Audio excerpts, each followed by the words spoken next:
know there ain't no stopping us. Fly without a boarding pass. Couldn't catch me, I'll be moving fast. Call me a shooting star. Let them know who you are. Flying up in a bar. Wish on a star. Time to show them who's in charge. Call me a shooting star.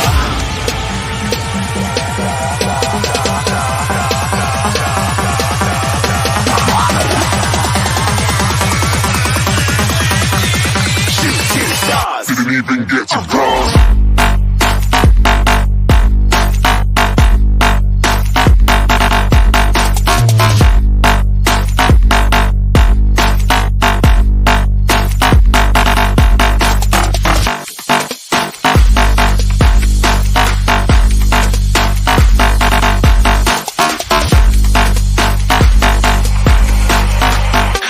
I'm moving too far.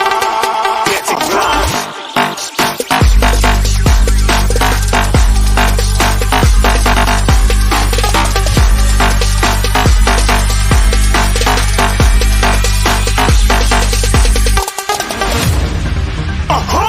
Looking at a shooting star. Got more than a couple of people going mad. I swear they're rooting hard. Tell them I be big in the game like she went and got them breast implants. I said I'm moving too fast. Didn't even get a glance. I'm ready to eat up track like I'm seated in a restaurant. If you had swag like mine, you know it's best to flaunt. We aren't hating because you aren't. Shining like it's neon. Rock like kings of Leon. Shooting stars across the galaxy. I stand out, so don't be mad at me. Infiltrate, I'm with my strategy. When I turn up, then I just have to leave. Shooting stars across the galaxy. I stand out, so don't be mad at me. Infiltrate, I'm with my strategy. When I turn up, then I just have to leave. Yeah, shooting. Yeah, shooting. Yeah, shooting. Yeah, shooting shots.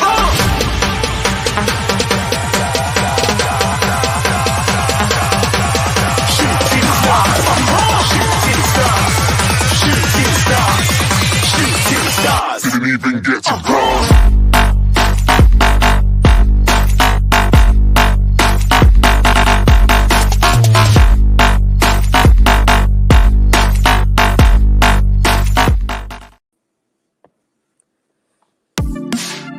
The first game we look for, Robbie.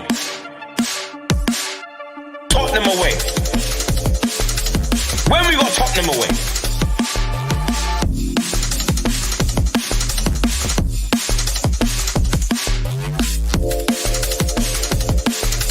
Tottenham away. When we got Tottenham away?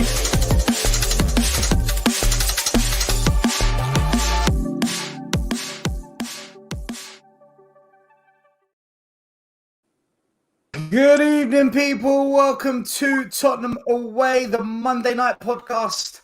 The best place to be in town if you are a Spurs fan. If you're not a Spurs fan, it's the best place to be as well. I'm joined by Wilshire, Maz, Iggy, hopefully JP, Mario joining us at some point. Lots to get through today, plenty to dissect, even though we're not playing for 9 days. I think it is 9 days, something like that.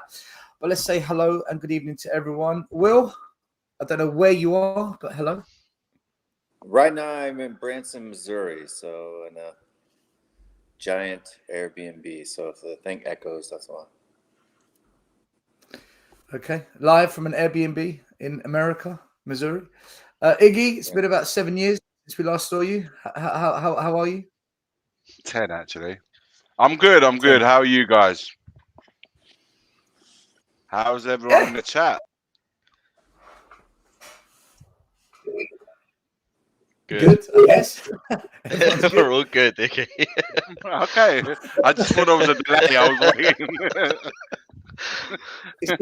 It's when you get that pause and no one speaks. It's like, what do we do? Yeah, I just thought it was lagging. I thought there was a delay, and I was just waiting. But no, I'm glad to hear you guys are good. I'm glad to hear you guys are good. Mari just joined us. How you doing? First of all, I used to live in Branson, Missouri, good old Dolly Parton, Kennecuck. It's a camp, so special memories there. I'm doing good. So happy. Mr. Messi winning his 8th Ballon d'Or. So I'm celebrating. And happy birthday, Maradona, on his birthday. So all things are good. Happy birthday, Maradona, the GOAT. Maz has tricks. All good, man. All good. All good. Bit wound up by the fiasco, but apart from that, all good. Whoa. What you wound up about? What's wound you up? Don't worry. We'll talk about it later. Are we getting into it? We're going to get into it later. Oh, fair enough. Don't be wound up. People that are top of the league should not be wound up. It's true. We should just enjoy it, right? But it depends. You think, right? It depends. It's only 10 games. But listen, I'd like us tonight to cover a bit of the Crystal Palace match. I'd like us to cover some post-match comments that came from different people in the football world. There's a little bit of comedy I want to go over as well. And I also want us to just briefly discuss the video that I made earlier regarding Flav and James's comments towards Levy out, that are putting a bit of pressure on the January window. But the starting point has to be, we always say this, right? We always say it. Let's judge after 10 games. Okay, we did this last year with Conte. We did this last year with the new signings. Well, we're at 10 games now. And as it stands, after 10 games, the table doesn't lie, people. That's one thing we know. After 10 games, that's where we're at. Top of the table, undefeated. One game better than Arsenal because they drew an extra game where we won it. But the top 4 is currently Tottenham, Arsenal, Man City, Liverpool. Then you've got Aston Villa, the closest challenger. And then 6 points off of 4th place. You've got Newcastle, Brighton, Newcastle and Brighton. And Man United and West Ham and Brentford are kind of the mid-table teams. Chelsea in the mud. We will discuss Chelsea tonight. But look, it's 10 games. We always say this, let's judge after 10 games. Well, now it's time to judge. What do we think and what happens next? Because this is the best start Spurs have had since they won the league title. This is the best start of any new manager Spurs has had. And as it stands, we are top of the table. So it's 10 games, guys. It's judgment time. What are we thinking? Will, what are you thinking after 10 games?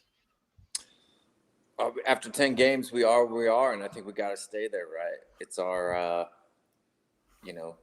if we don't, we're going to get bantered like crazy. So, a lot of pressure on the boys now for our sake. Look, no, I think people are being – I watched a lot of reactions after the Crystal Palace game, and like I said, I'm on the road, so I couldn't immediately just go out and do my world tour and debunk them all. But I don't think that we played – poorly in the first half. Like, I don't understand what people are expecting us to do as a team. Like, do they think that we're playing against NPCs and that if we just play the way that we're supposed to play, we're going to beat teams 4 and 5-0? Like, aren't we playing against a team that wants to try to keep us from scoring, to try to keep us from breaking them down? Like, isn't that the point? It's a competition, right? It's a back and forth. Just because we want to blitz through and bust teams open doesn't mean we will be able to. There are professional footballers who are trying to keep us from doing that. And like this whole story and agenda right now that Son can't play against a low block. Well, every time we face one, who scored? Son. So where is this coming from? Like, I'm a little bit upset. Like, I know I called a truce against our fan base at the once we started, playing well and stuff like that. But I think I'm gonna have to pick up my sword and shield again, man. I'm serious. Like, I'm really starting to get irritated. What is it specifically you're irritated with? Fans people in the media who are questioning what we've done as being luck and fluky, and it's just good fortune because of certain games we've had, and we can't do this. And is it the general negative connotation put around our short-term success? Well, the rivals, I've been going at the rivals pretty hard for about 2 or 3 weeks now. So I'm not worried about them. I'm talking about the people inside our own fan base who are saying, that we were dog shit the first half against Crystal Palace, or the people that are saying Son can't play against the low block, we need a different type of a striker, or just these weird narratives, or Pedro Porro is horrible at defending. Like, seriously, what Pedro Porro have you been watching this season? He's literally like one of the third best right back in the league right now. How could you be any more full of yourself to go out there and say Pedro Porro's been dog shit this season or played poorly against Crystal Palace? Like, what is this bullshit? Iggy, what's your take after 10 games? We always like to judge after 10 games, the halfway point, and then 10 games before the season ends, the beginning of the business running, the business end of the season, sorry. What's your take on it? And what do you make of the general kind of mood and feeling from within our fan base towards us? Matt, to be honest with you, opinions. The thing is what is the objective? What has been the objective since the start of the season? Mine for this team in year one hasn't changed. Our objective is to return back into Europe. Of course, we can talk about the FA Cup when we get playing with it and start again and stuff like that. But the objective this year, for me, hasn't changed. It's to return back to Europe. Now, the problem we got is that we can sit here and say, well, you know what? For some fans, the objective has changed because it's depending where you are in the league is where your mindset is. So right now, there's fans out there that we can win the league, and I think if it was if this moment right here was in April, May time, or sort of like late March, April, then I can understand why. Actually, do you know what? Our objective should change. We should just go for it now. I would agree with that. But 10 games in, my objective hasn't changed. So for me, I think this team is doing really well. I think they're going to the absolute maximum that they can. The manager, players, and then fans, I think they're going to, every week we are all looking forward to watching Spurs play, which is something that we hadn't done in a long time. It's things, this has been facilitated the fact that we don't have any European football. No two ways about it. There's no way this squad right now could handle playing Europe and Premier League.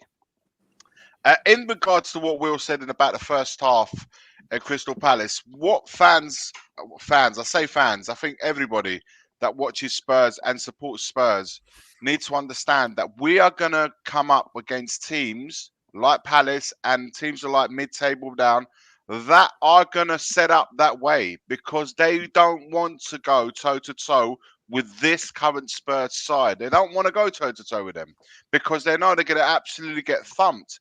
Now, from Crystal Palace's point of view, and I said this in the morning video, from Crystal Palace's point of view, they're just been thumped by Newcastle 4-0. They hadn't scored in goodness how long. So they approached this game. Tottenham probably came for them at the worst time, but they needed to stay in the game. And the only way they felt that they could stay in the game for as long as possible was setting up in this way. And it's the onus is on us to break that down, and that requires patience. It requires a lot of work. It requires us to play on the front foot and make sure that we don't concede on the counter. So you're not going to find yourself that we're going to break teams down within 20 minutes and absolutely annihilate them. Those games are going to be more, those sort of mid-table and lower are going to be, they're going to set up like the way that Palace does. The only teams that won't do that will be the Man Cities, Arsenal, perhaps even Chelsea and Liverpool, because those teams, they come on the front foot. They're quite happy to go toe-to-toe with you. Do you see what I mean? So the mindset, the longer the days where people would just come and play Tottenham and feel this current Tottenham and say, do you know what? Let's just go for their jugglers. Let's just go for them. They're not going to do that. They're not going to go. So what we need to do as fans is just be a lot more patient in these kind of games, because ultimately we will break them down, and then the game will come our way. In regards to the fans, Iggy, I don't know what to say. Sorry, Iggy. What? Iggy, can I question you on something you said? You said that your expectation was to get into Europe, and that's still your expectation, okay? But don't expectations change? I'll give an example. In the Not season 10 games in the season, my 2014, friend. well, let me hear this. Let me tell you this. In the season 2014-2015 season, Leicester City finished 14th, avoiding relegation by 4 points. The following season must be for them to either stay up or try and get to mid-table. They went on to win the Premier League. So I know your expectation at the start of the season was to just get Europe, but surely that has changed now after the best start we've had in over 60 years. Surely the expectation must shift. Not when it's 28 more games to go, and we are still we're no. The thing is, like, the problem is that if there's but 8 games, after 10 games, 10 games, Iggy, so I can understand Iggy, that. sorry, but Iggy, after 10 games, Leicester weren't getting relegated the season they won it. So their expectation of avoiding the drop, that was pretty much done.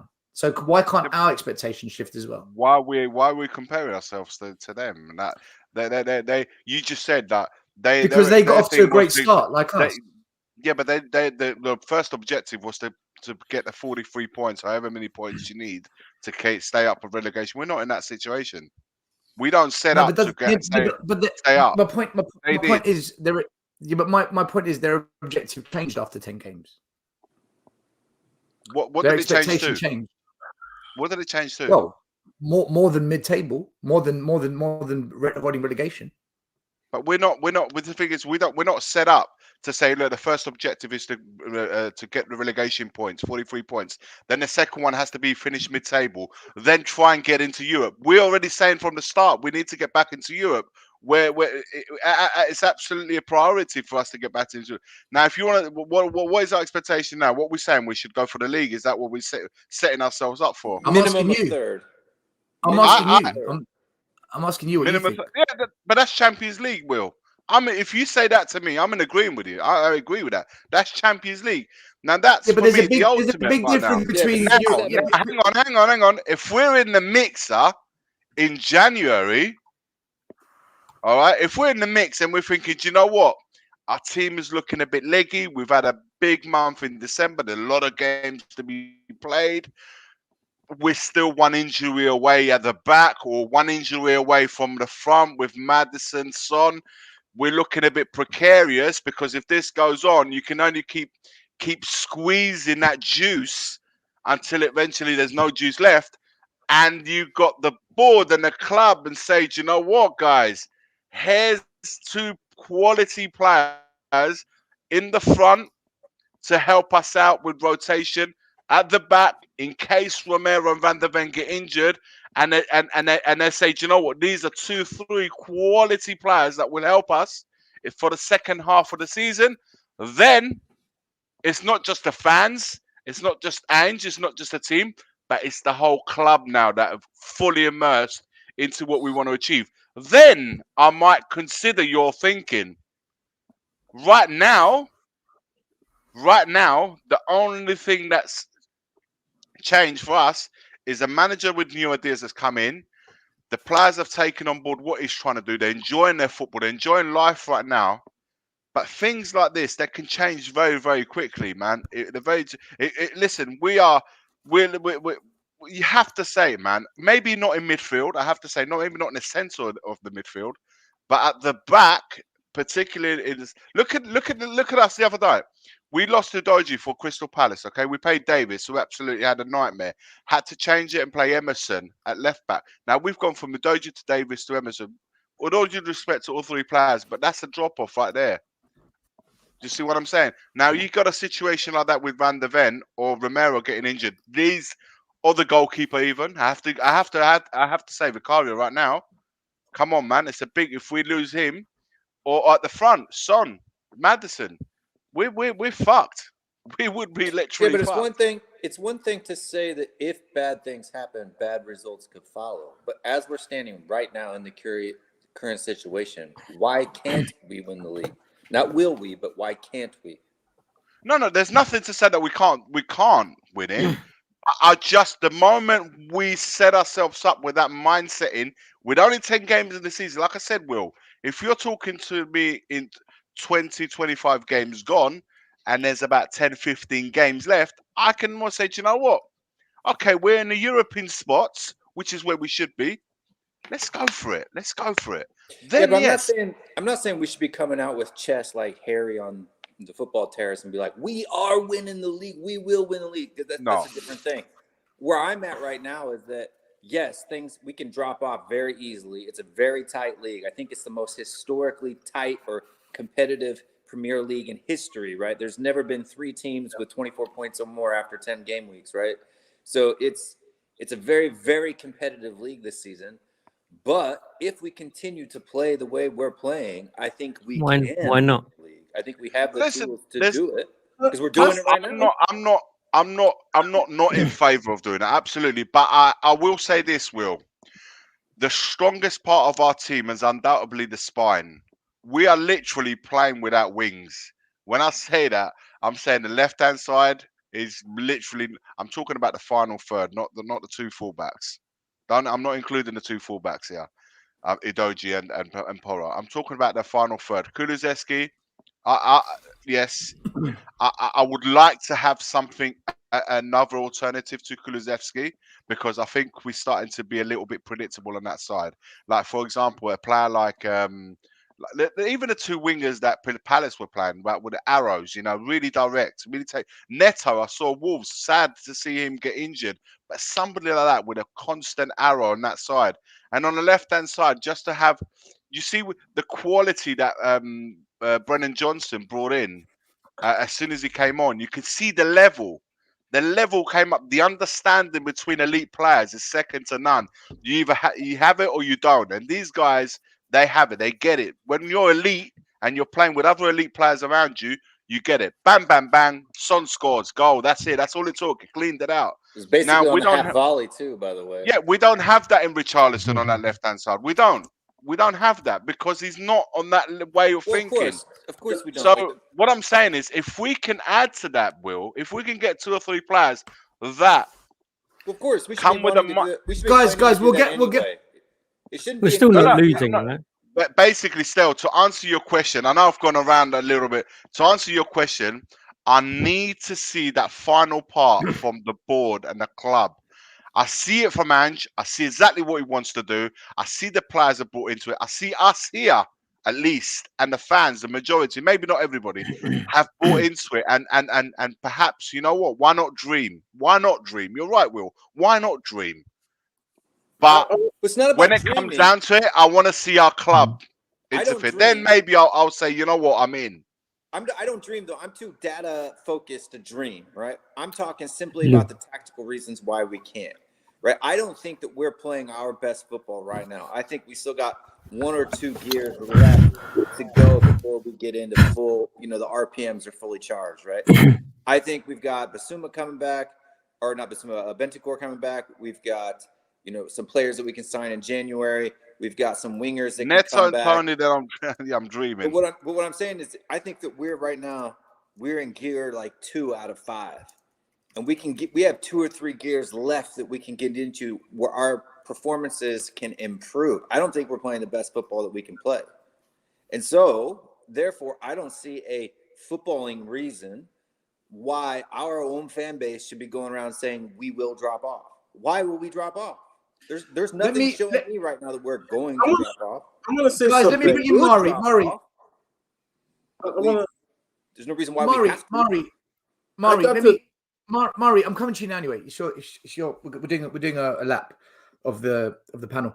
So yeah, say what you want to say, Murray. But last year, Arsenal after 10 games were top of the league, playing some of the best football in the league, and they didn't move from first place until the last 4 or 5 games of the seasons when they collapsed. So my question to you, Murray, is: I've given you the Leicester example, I've given you the Arsenal example, and Arsenal didn't have a great bench last season either. Have the expectations changed after 10 games for you? Well, here's the thing, because I got to thinking about it over the weekend, because we played on a Friday, and as a counselor coming from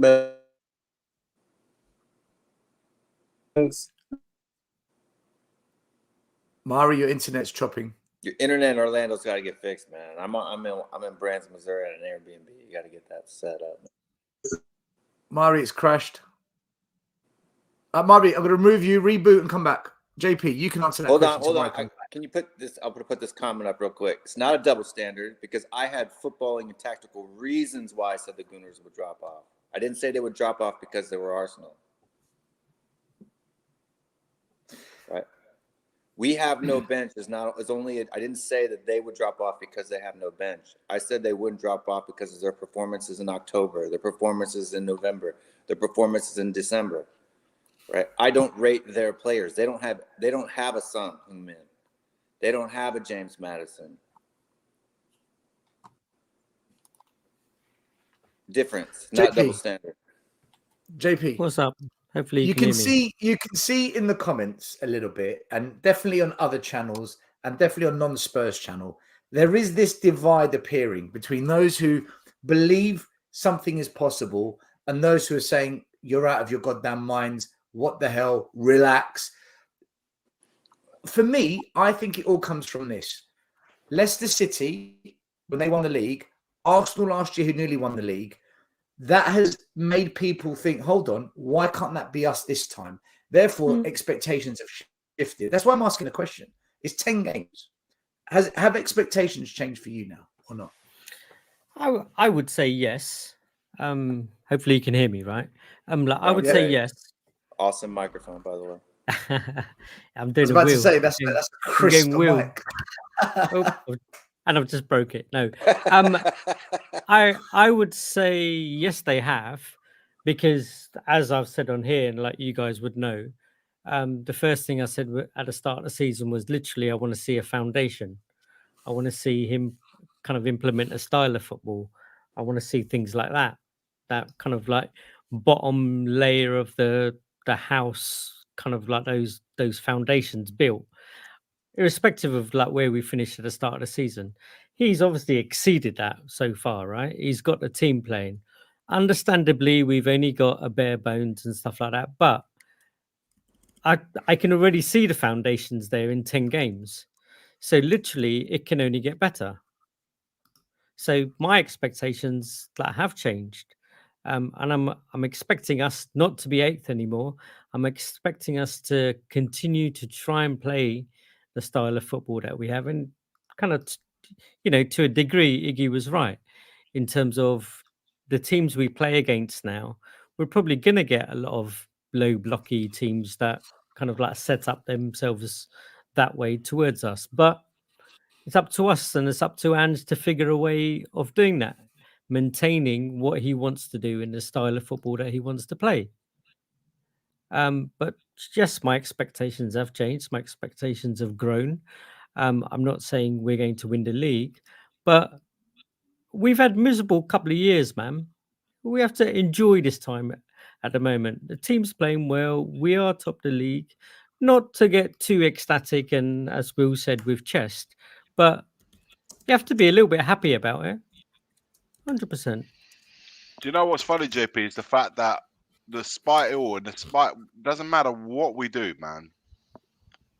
People, fans, opposing fans, But they don't take no. Spurs serious, man. They don't want to take them seriously. But- They're like, yeah, same old, same old. and that's fine. And I'm absolutely happy with that, Iggy. I don't give two hoots, two monkeys, whatever other fans think. Absolutely don't. If anything, they've probably got them a little bit rattled. I bet every one of those, barring Pep, I'm sure Arsenal fans would love to have Ange as their manager. Basically, he's taken them 3-4 years to get to where they are now, and he's done it in 10 games. I'm sure they would all love that. And fine, let them be jealous. And we know the history of Tottenham. We don't need them to tell us, oh, yeah, we can see it going wrong in wait till you play harder games, stuff like that. We know, we've been there already. We've lived that dream nightmare. JP, But- what I don't want is the thing is it's fine when you get the shit from the opposing fans and rival fans and you're gonna do it again, you're gonna go Spursy. That's absolutely fine. But what I don't want from our universe, Tottenham universe, is to put unnecessary pressure on this team right now because we don't know how they're gonna react. At the moment, we've gone through this great little run.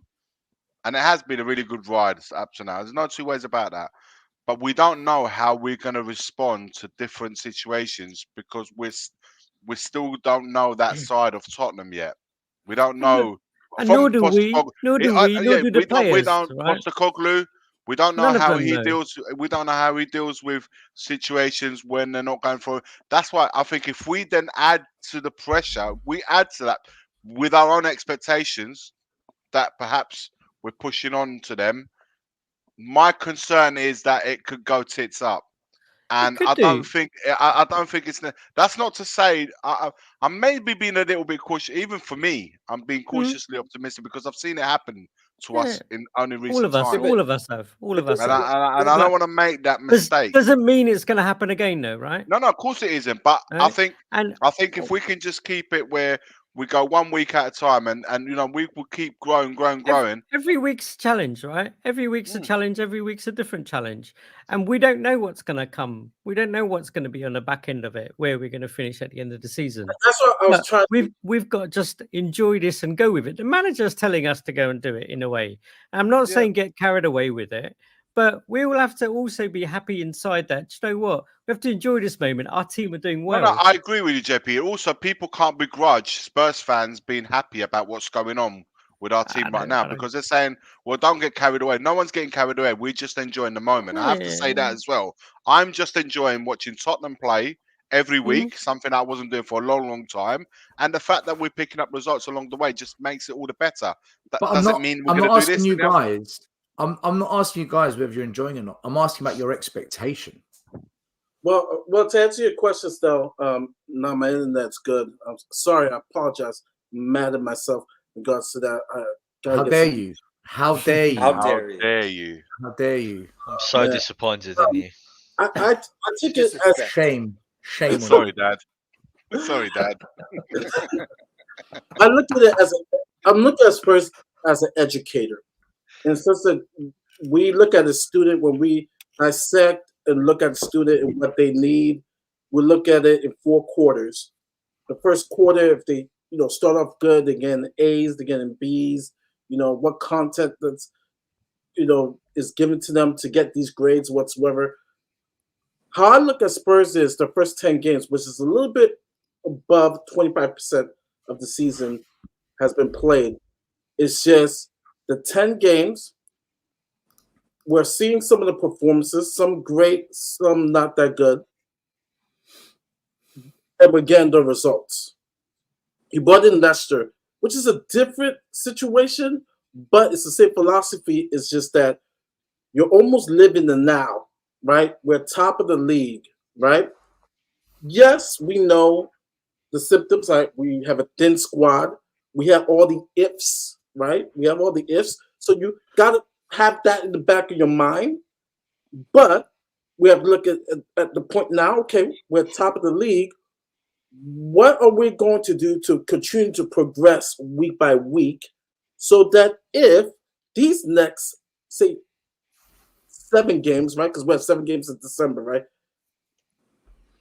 If we are still points near the top of the league, then we could go, because January is like half of the season. We could analyze, okay, what can we do more?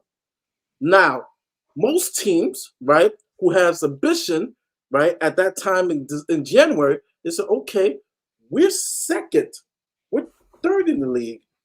All right, let's see if we can add a degree more, because my expectations are like Iggy. I want to see an identity, right, in this team. I want to see vision. Now it's somewhat changed after these first 10 games because it is, wow, we're really challenging for top 4. We're beating the teams, right, because we used to drop points to teams like Crystal Palace or whatsoever. It's like, oh, really? Now we're beating the teams or getting results for teams that we're supposed to beat. I used to be frustrated when we dropped those points. So I'm like, okay, after these 10 games, I really see that this team, when we're favorites to win that game, we're getting in a result, right? And then our top 6 battle, we got a result, right? A draw against Arsenal. We got 3 points against Liverpool. Was it a bad performance? Well, we know what happened in that game. So it comes to a point now, if we are still around, right, and the expectations have continued to change, is now comes back to, I hate to bring it up, Daniel Levy and the board, right? Because now they'll look at the team, we're second or third. Will we do 1 or 2 or 3 signings to take advantage of the position that we're in, right? Yes, no one expected us in the beginning of the season to be where we're at right now, but you have to live in the now. If especially So what's your expectation now? My expectation now is that we continue to build as a team in regards to performances. We're getting some plays, like Will said, Bentancur coming back, Brian Hill, because we got to insert right now. Like our goal is to how do we insert these players? Yeah, but Murray, how do you expect that to look? How do you expect that to pan out? That's what does that? You're giving me like you're giving me a blueprint of what we need to do going forward, right? I want to know what you expect is going to happen now after the 10 games you've seen. What do I expect? I expect that because we have a thin squad, after this international break that's going to come up, that we're definitely going to drop more points than we have done this first 10 games. Why? Because I think Mr. Will, why? Yeah. I think fatigue. The voice from above. Yeah, voice. Fatigue is going to factor in, and I think quality is going to of the players are going to finally pan out when we now have a more condensed. Right, but you're telling me what's going to happen. I'm asking you why that's going to happen. Right? What's the reason? The reason is Injuries, right? I mean, because you don't have one. This is what's frustrating, and that's okay. You don't have to have a reason. Sometimes we have to think through things before we rationalize why we believe what we believe, and that's fine. But this is what's bothering me right now. Everybody's saying that Arsenal's in a title race. We're playing better football than them right now. Fact, right? Everybody says Man City's going to win the title. We're playing better football than Man City right now. Fact. They look quite good yesterday, though, Will. Man City look pretty good, and I'm not going to lie. They look good. When you Up look for the at derby, though. metrics of everything, I know people don't like statistics. When you look at over all the statistics that you could possibly look at, right now, when you talk about who's topping the most categories over a period of time, we're beating those categories and we're getting the results. So there isn't a reason right now why we can't win the league, right? We can definitely fall off. Somebody can get injured. Bad things can happen and the results can change, right? The performances on the pitch can change. But right now, if we continue to play the way we're playing right now, we will win the league, right? That's a big if. We have to maintain that level. And as other teams improve, if Arsenal improve over time, and City improve over time, and Liverpool start to improve over time, which Liverpool is actually up on the increase right now, on the rise. If we have to match that, right? So there's a way that we can drop in the table. If we continue here and the other teams improve, they can overtake us, right? We draw, they win. But right now, there's nothing that's happening on the pitch that says why we can't win the league, other than people's fear. It's not. Let me bring in Maz. Let me bring in Maz because he hasn't spoken the whole show. Let me bring him in. And I just want to do this quick super chat. It's been sitting there for ages. Anthony, thank you so much for super chat. He says, if you guys still in for the title in January, then the ownership should back Ange and go for the league title. We all agree with you. When my club AC Milan won the league in Italy, we got knocked out of the Champions League and went for it. Well, we're not in Europe, so we're already out of it. Thank you, Anthony. Big up to you. Maz. Sorry to cut off, Iggy. Maz, it's been 40 minutes. Maz hasn't spoken, so I feel bad. No, go for it. That's fine.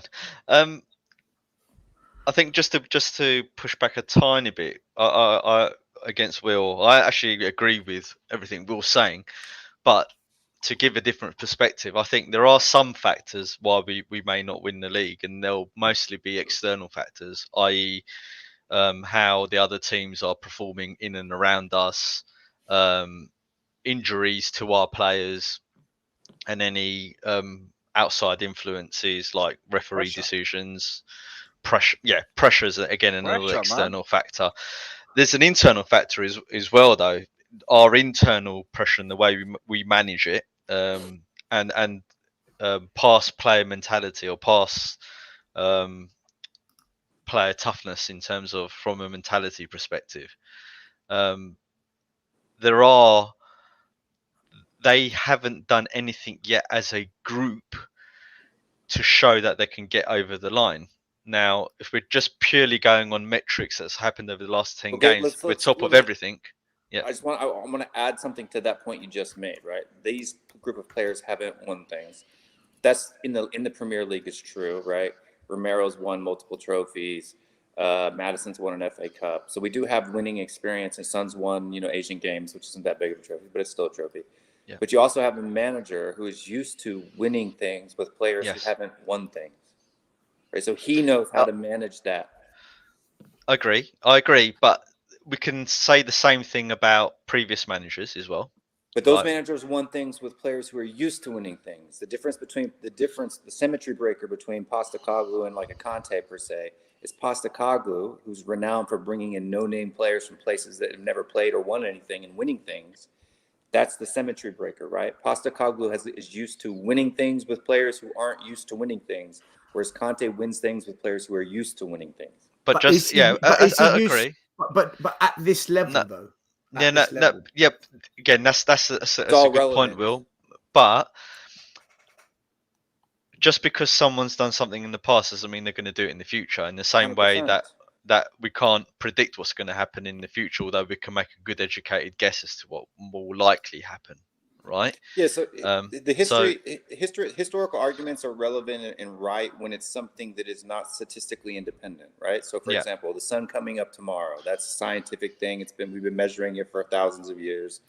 We know that unless something, catastrophic happens, the sun will go down and the sun will come up tomorrow based on the past.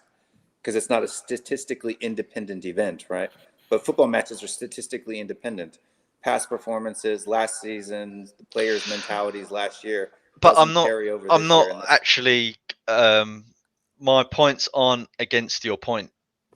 What I'm saying is if we do fail, then it will be because of the reasons I stated. So I'm not saying that we can't win the league. Exactly. Yeah. So I agree with you. I'm not saying that I don't think we will win the league because of this. I'm saying if we don't win the league, and unfortunately, I think the probability is that we probably won't win the league due to those external influences, and I've given my reasons why, and that's what I'm effectively saying. One thing can I add just really quickly is that, and I hear everyone saying, obviously, one with Arsenal, they should be up there because they did it last year. The year before last, they weren't up there. Man City, I get, right? They're kind of like serial winners. But if Man City are going to come as they normally do, Arsenal, who should be up there because they did it last year, who's the pressure on? Surely the pressure's on them, right? Yeah, because but see, they have to deliver. So this is my answer to. I'm gonna wrap that around in an answer to Stel. My answer to Stel's question is that my expectations have changed because what the manager and the players have shown me over these 10 games by topping all of the categories statistically and what I see with my eyes on the pitch is that yes, we should be expecting a much higher level of success than what we were at the start of the season, i.e. I think we should qualify for the Champions League, and I think we should be aiming for a second or third place finish. I think for us to expect to win the league or want to win the league, I think it's a bit unrealistic given that we don't know what's going to happen come January to strengthen key positions of the pitch. But the pressure shouldn't be on us because our expectations at the start of the season, well, let's give this manager time to build a team, which he's done. And I think our unexpected, what's unexpected is just how fast he's managed to foster that team and how high level of performances he's managed to get out of the players for us to be top of every category.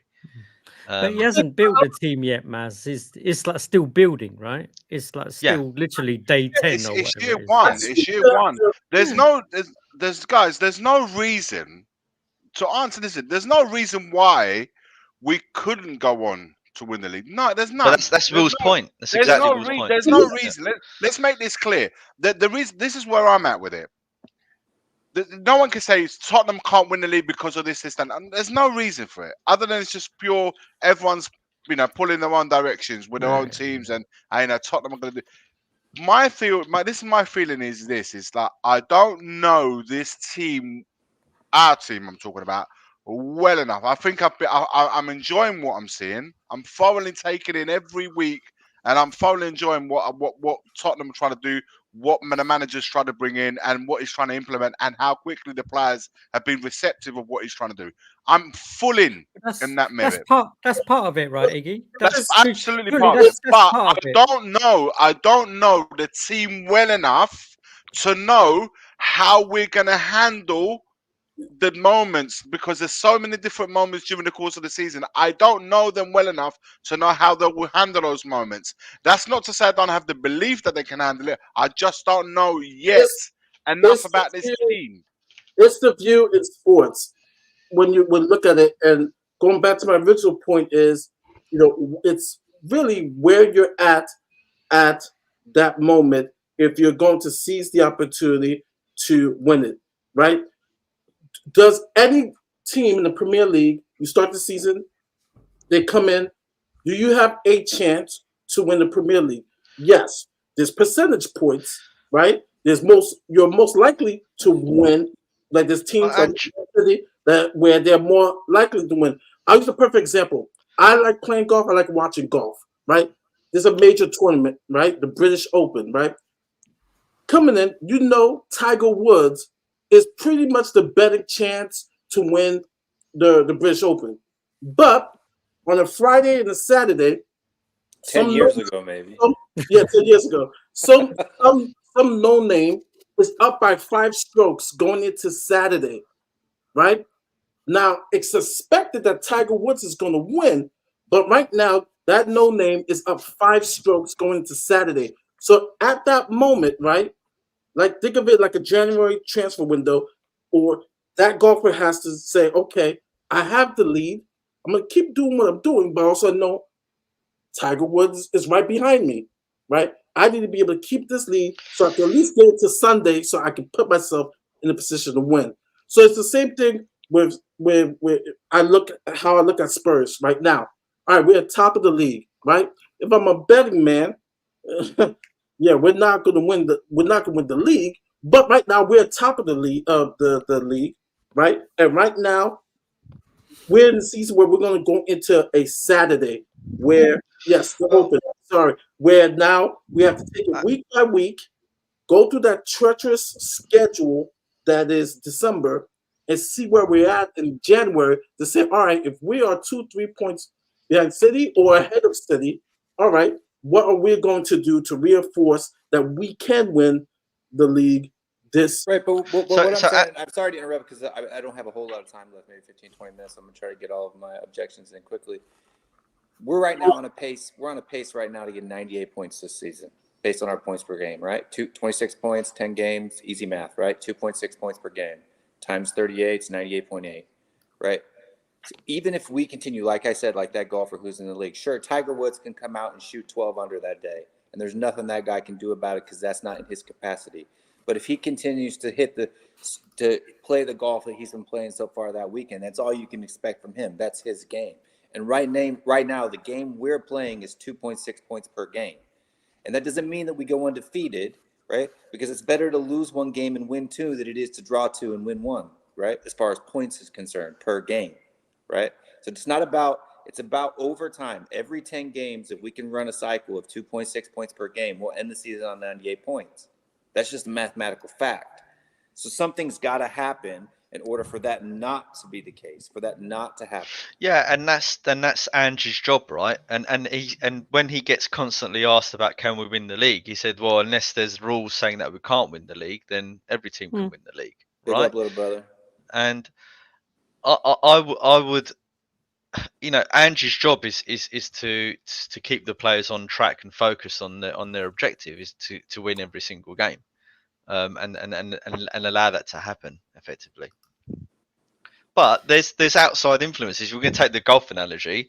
So when I play, I don't play anymore, but when I used to play, I was an 8 handicap, and every time I played, I would always think that I can shoot par or below, right? And sorry, and what happened is I remember one specific round. I think I was 2 under after 12 holes, right? And then I just blew up, and I had I finished 12 over after that round, But outside influences played their part. It started to rain. I then lost grip on my shoes. I then I just played rubbish, right? And this is what Andrew's got to guard against is what are outside influences are going to affect the team and the pressures. Outside influences we can't control, right? Those No, aren't exactly. in our control. But we can plan for them. Yeah, we can plan. Look, there's a multitude of reasons why we won't win the league, right? But what bothers me is our own fan base giving into or accepting the narratives that our rival fan bases are putting against us, that we just can't win the league because we're Tottenham. Yeah, it's been that way for 20 years. Well, it's the 30 plus years of pessimism. If we continue to think that way as a fan base, we will never win anything. I agree with you. I agree, but it's the 30 plus years of pessimism. You gotta chuck that. I know, but I'm saying to you why fans think like that. Hold on, 1 minute. On a match day, the fans aren't. That's not coming across on a match day. No. But when you're telling them about winning trophies, it's all about when you. It always comes down to when you're discussing about winning trophies. We can win every game we play at the moment. Yes. We're talking about. Hold on. We talk about that if our expectations get too far as a fan base, then we're going to put pressure on our players. They'll feel that pressure, and then they might fall off. Well, what if? Because I'm talking about some of the big channels with hundreds of thousands of subscribers, millions of subscribers. Like I saw a video today where no one wants to get muddied, Will. That's all it comes down to. Hold on. I saw a video today with Basuma meeting with Uzi with expressions, right? So what if these guys see our fan base on the football terrace saying, we ain't winning the league. We're Tottenham. These guys can't do it. And they're like, fuck, our fans don't even believe we can do it. What if that hurts? What if that ruins our chances to win the league?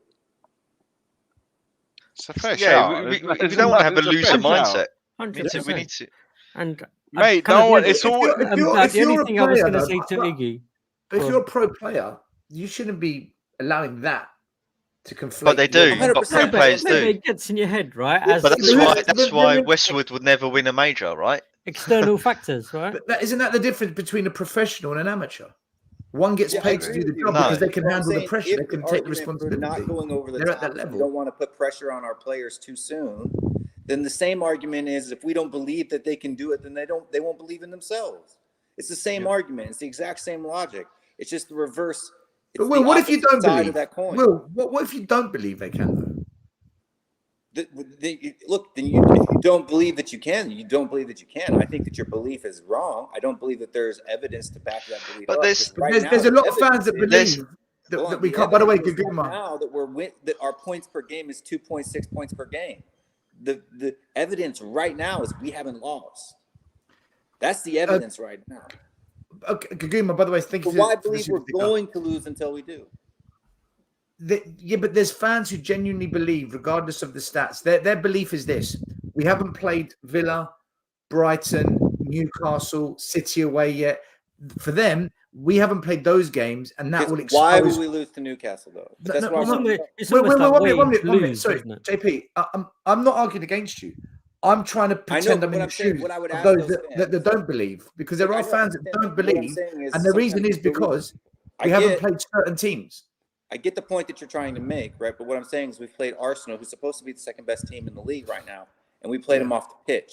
So if we can play the second best team in England off the pitch, why can't we beat Newcastle, Aston Villa? Because the majority of our results, and this is the argument against us, the majority of the results have been against teams that are in the bottom six. Apart from Arsenal, Man United, and Liverpool. Man United might as well be in the bottom six, Maz. Yeah, but at the time we played them, they're not, right? Yeah, hold on, exactly. this is my point though. It doesn't matter that though we beat those teams, because if we're playing Arsenal off the pitch, we should be beating those teams. If Arsenal is strong as people say they are, I personally don't believe Arsenal is as strong as people are saying they are. I think Arsenal are going to finish 4th or 5th. But what I'm saying is, if it is true that Arsenal is the second best team in the league, and we played better than them, even going down 2 times, we came back and drew them, and probably and most likely should have won that game if we played another 15, 20 minutes. The point is why will we therefore then lose to Newcastle, Aston Villa, and Brighton? There's no reason we should lose to those teams. We can lose to the team. We can lose to anybody. Your argument is strong, but the opposing view doesn't buy into what you're saying. Doesn't matter because the opposing view is based on emotion and feeling rather than what the statistics and our current form is saying. Well, they will say to you, no, even under Poch when we were good, this happened. This is a new line I'm just trying to fight. So my response to that will be, well, yes, teams win and lose games, right? And every team goes through a stage whereby they need to jump over a hurdle to make them champions, right? It's not just how many teams can you beat. It is just that. It's not just, are we good enough to beat the team based on the statistics? It's also, can you beat the team at the right moment in the season to then go above them to win the league, right? Sometimes that doesn't happen. So you can have a superior team, right, that, as Will said, that will draw and not lose as many games, but that doesn't accumulate enough points. That doesn't necessarily mean that they're a worse team. It just means that they've never won the right games to accumulate the right amount of points, and that's happened before, right? In fact, that happened to us to a certain extent. We drew too many games when we finished 2nd and 3rd in those seasons, and then we lost or at critical junctures to take that next step to allow us to win. Yeah, but there's no reason. People make too big of a deal out of losing, right? Manchester City have lost twice, and they're on the same points as Arsenal, who's undefeated, right? So do you know what it is? That is true. I completely agree. I can listen. I agree with what you're saying, man. I think it does. You're right, man. For me, it does. The feeling does come into it. I know it's not. I know the maths and the stats are different to the feeling, but too many have been stung so many times. And you know that's essentially what the fear is. I don't think you're right. Still, when you say, you know, people go there every week at the stadium and believe they're going to actually win the game every week, there is generally a feeling. You go to the stadium now, and everybody I speak to that have gone to the stadium have said, you know what, it's such a great buzz, and you know we'll go out there with a belief that we're going to come away with the 3 points, which is every game right now. It doesn't matter who's playing the game. Is it this? It's a scared fan, man, because they've been stung. Listen, a fan base that's been stung more times than probably any other fan base that I know in the top 6. A fan base who gets mudded, receipts put against them all the time, and it's happened so many times. And also, for me, I don't know if the board is where this team is at. I need to know that the board is where the team is at. I need to know that the board is where the manager's at. And I need to see January to play out. For me, until that happens, let's wait and see when I will carry on cheering for the boys, winning, celebrating. I'll do all of that. This is where I think... If you're asking me about winning, though, you're asking me about winning. This is where, right, I think Andrew Postecoglou... Give me 1 sec. I'll let you speak. Guys, there's a few of you in the comments saying Savas this, Savas that. Listen, I'm not going to bring on comments about others who haven't spoken about us without them being here to defend themselves, all right? So you can have that chat, but I'm not putting those messages up on the screen just to make you aware. Maz, off you guys. Listen, Sava and anybody else has every right, I will say it, Sava and anybody else has every right to think and say what they feel. It is just opinions. People can agree the way that we're all talking right here, right now. People can agree and disagree. No problems at all. If what people are saying, you thoroughly disagree with them, let them know it, or at least bring it up bring it up at a time where that person is here to answer for themselves. Everybody's allowed to have bad opinions. Go ahead, Matt. So, We have plenty of them here. Don't worry. So it's not. We're nothing new to bad I have to opinions put as well up as with it good every ones. week, people. I have to put up with it every week. I want to know where you're at with it all. We've heard us. We haven't heard from you now. wait. I'm just I'll happy say we've my gone point 1 Let hour. then. Matt finish the sentence for me. I'm Yeah, happy Matt. we've gone- Sorry. Maz, you can speak. Matt. I'm just happy we've gone 1 hour and Maz hasn't made a comment about me and Van der Ven. Maz, back to you. It's going to come, mate. You don't you worry. I think that the big difference, where I'm really optimistic about how we started this season is the way that Ange has approached the psychology of the players and even our own fan base, completely different to the way Jose Mourinho and Conte did it. And that's where I think his winning mentality that he's brought in the other leagues and in the teams he's built is happening at Spurs. That psyop is doing on us is working. And it's whether he can maintain that and make us continue to believe and change that negativity of the fan base to a more positive outlook, and not even a positive outlook, more of a winning mentality. Let's win every game. I'm more, to be honest, because I mentioned the possible injuries, the schedule. Though we're top of the league, there's still some things of our performances that I'm still not happy about. That doesn't leave me confident. Like I said, for me, the first 19 games, I could really have a true analysis of what this team is. And also, we're going to see that in December. I truly feel we'll see that in December. Right now, 10 games, a little bit over 25%. It's still too early for me to honestly to really say what, other than we're getting results. We've had some good performances, and then we've had some performances where I'm just like, we have to do better. But to be honest, to sum it all up, it won't be until after December is done that I have any logical opinion about this team. And that's a fair assessment, Mari. I think, but a lot of us also did say, let's see what happens after 10 games, right? And we're at the 10-game mark now. And so far the assessment is we've gone over our expectations. Oh, there's a surprise. We've gone over our expectations. So it has to readjust that now, right? That's how I feel. And in terms of this old history and stuff, and I've been there, Iggy, been there, burnt, got the t-shirt, got the nightmares, all of that stuff.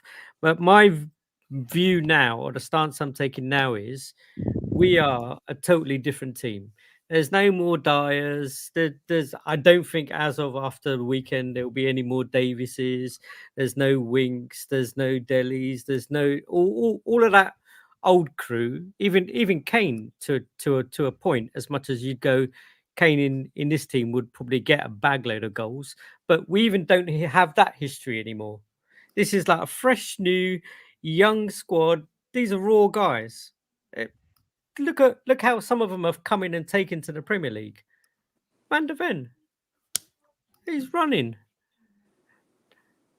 Obviously, it's got to be maintained, but you have that I don't know if you say young enthusiasm right now to not be scared, not have any history. They don't have any history. Well, other than let's look at the previous failures. Who's here from the previous failed regime? You've got Heung-min Son, but he's performing. You've got Dyer and Hugo Lloris, but they've been dropped. Ben Davies dropped. Who in the starting 11 is from the old failed regime? Is there anyone other than Son? No, that's all. Not right now. No. No, Richarlison maybe, but no. No, Yeah, that's but even not Richie right. came in the last year or Yeah, two, but right? this is So what I'm Yeah. saying. So like people, he's I not think people's poisoned memories, fully yet. people's memories Yeah. are very short, right? Because if you look at last season, after 10 games played in the Premier League last season, we were on 23 points under Conte. So we're only 3 points better this season than we were last season. I don't think people remember that, right? And at that point in time, we were on track to finish with 80, 87, 88 points, right? Now, crap happened, right? Things happened and we fell off, right? You had Conte, you had these things, and you had Mason in the last 10 games. So we can fall off, right? But how many people feel more confident now with 26 points than you did last season under 23? For me, my levels are here and here, and I was we backed Conte on this channel all the way to the freaking end, right? This is where I agree with others that for me, it really comes down to January. Everything. But what I'm In saying fact, what's the go symmetry on. breaker between this season and last season? What's different for you? For me, it's the it's the factors, the mood, the feeling, the vibe. The vibe is way better this season than it was Yeah, last but season. the chairman's the same, Will. Yeah, but the chairman may not be as big of as a differential this time. That's what I'm saying. In fact, let me come on to this, right? Because a lot of you tonight have said how You haven't answered your own question. You haven't yet answered your own question. What's your Yes, expectation? don't let him get And I by, gotta Iggy. bounce. We've got a You super haven't sticker here from Guguma. Guguma, thank you Tell for that us your super sticker. expectations, and I gotta Appreciate bounce. you. You Then have Josh not Allen. answered the question you've asked the panel. You've not answered it as a fan. Have any of you answered my question? Because all I'm Yes. hearing is Fucking blueprints hell. and I spent January. 20 minutes and answering this. it. Iggy I said gave you a good. 20-minute answer. Mari said get better. All right. That's it. Pick on Maury. Yeah, my expectations changed a lot. I said start of the season. If we get top 8, it'll be Top bloody 8. amazing. Yeah. And if Harry Kane goes, which I said all along he would, and he did, then I think we'll be mid-table. Yeah, I said mid-table at best, maybe relegation. So to be where we are now, and I think we're in a top 4 race. I genuinely think we're in a top 4 race. To say anything more, I need to wait and see what happens in January. I'm not writing us off winning a league, but it's No one 10% chance. It's 10% chance for me. But I fully expect now for Spurs to get Champions League football. And my expectation isn't going to fall off that. And if it does, it's a failure. Because to have this many points and all the data that says teams at this point with this many points either win the league or minimum come top 4, only 2 teams out of 30 have ever not finished in the top 4. And even 5th place might get you Champions League. For me now, my expectation is Champions League minimum. Minimum. I would love an FA Cup, but I'm not going to say we're going to win a trophy because, I mean, I don't know, to expect the trophies in the first seasons, it's not impossible, but I think for me, it's top 4. I expect top 4 now, which is a big jump from mid-table. I do expect it now. What about winning the league? Not for you? Now, 10%. no. Right now, no. But in January, that could change because I'm kind of the thinking with Maz that there's factors that most probably will come into play, like an injury. Factors like we are inexperienced as a team.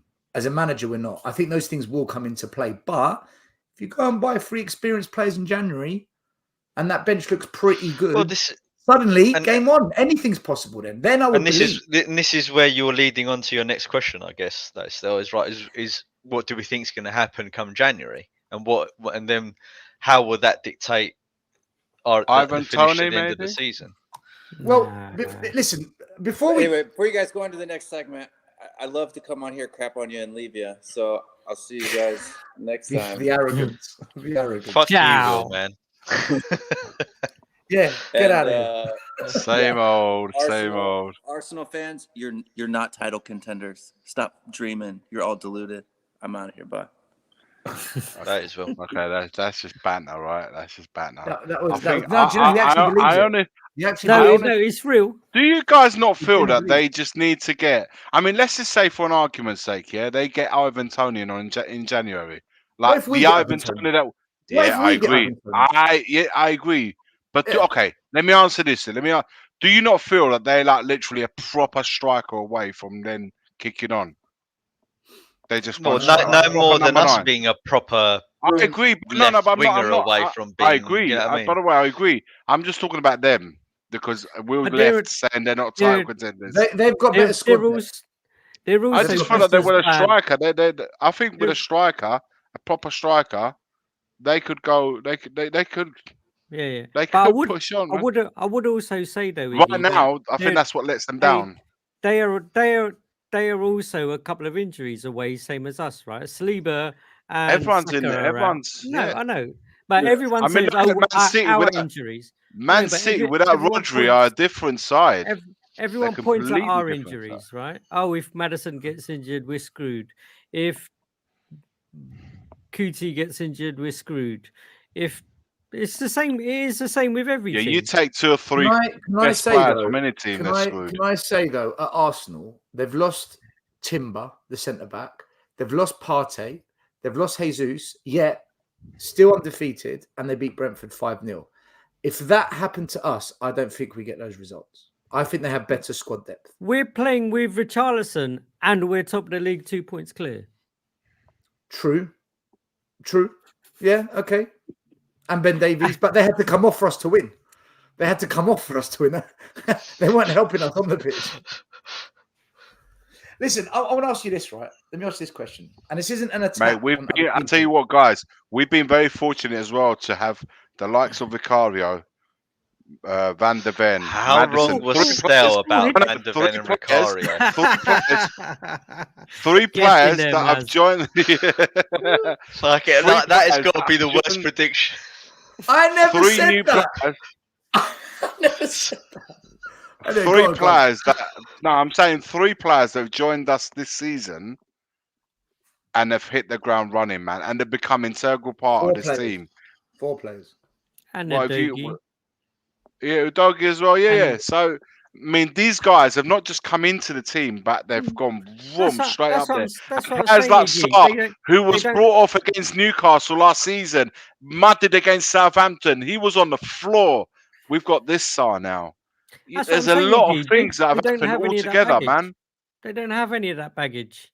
There's no, Yeah, no, I agree. They don't know all the Tottenham losses, all the pain, all the dressing room kerfuffles that's happened before, and all the little clicks. I don't and know. all I think they do in a sense. I think that I think they're all aware of it because they probably hear it from their mates, they hear it from the media, they hear it from everywhere basically. But the main difference is Ange. Ange has done an amazing psyop on them and he's made them believe, and he's rooted out the real bad actors in the squad, right? And they Mate, don't feature anymore. You've got some proper characters in there as well, man. I honestly, that my first impressions of Vicario when I looked at him was like this timid, shy, weak. Oh, he's brilliant. Yeah, he's turning out to be lions, writing shit like I would have signed in blood and things like that. And you're like, fuck, where's this geezer? Where's this geezer come from? Like, where's he like? Where's this character coming? I'm telling you, Ange has done that. Ange You has know done what, that to a lot Iggy? of them. I remember watching this YouTuber, and he did this show about how Van der Ven and Vicario will be really, really bad, and wow, he's in the mud, so badly in the mud. I don't know who it was though. He seemed to know what he was talking about. It was apparently he's a coach. But was he a coach by any chance? You see the problem with receipts, Dale. The problem with receipts. Let's set the record straight. I did a video on a pre-analysis before once he joined, saying these are the pros, these are the cons. I did the good and the bad, right?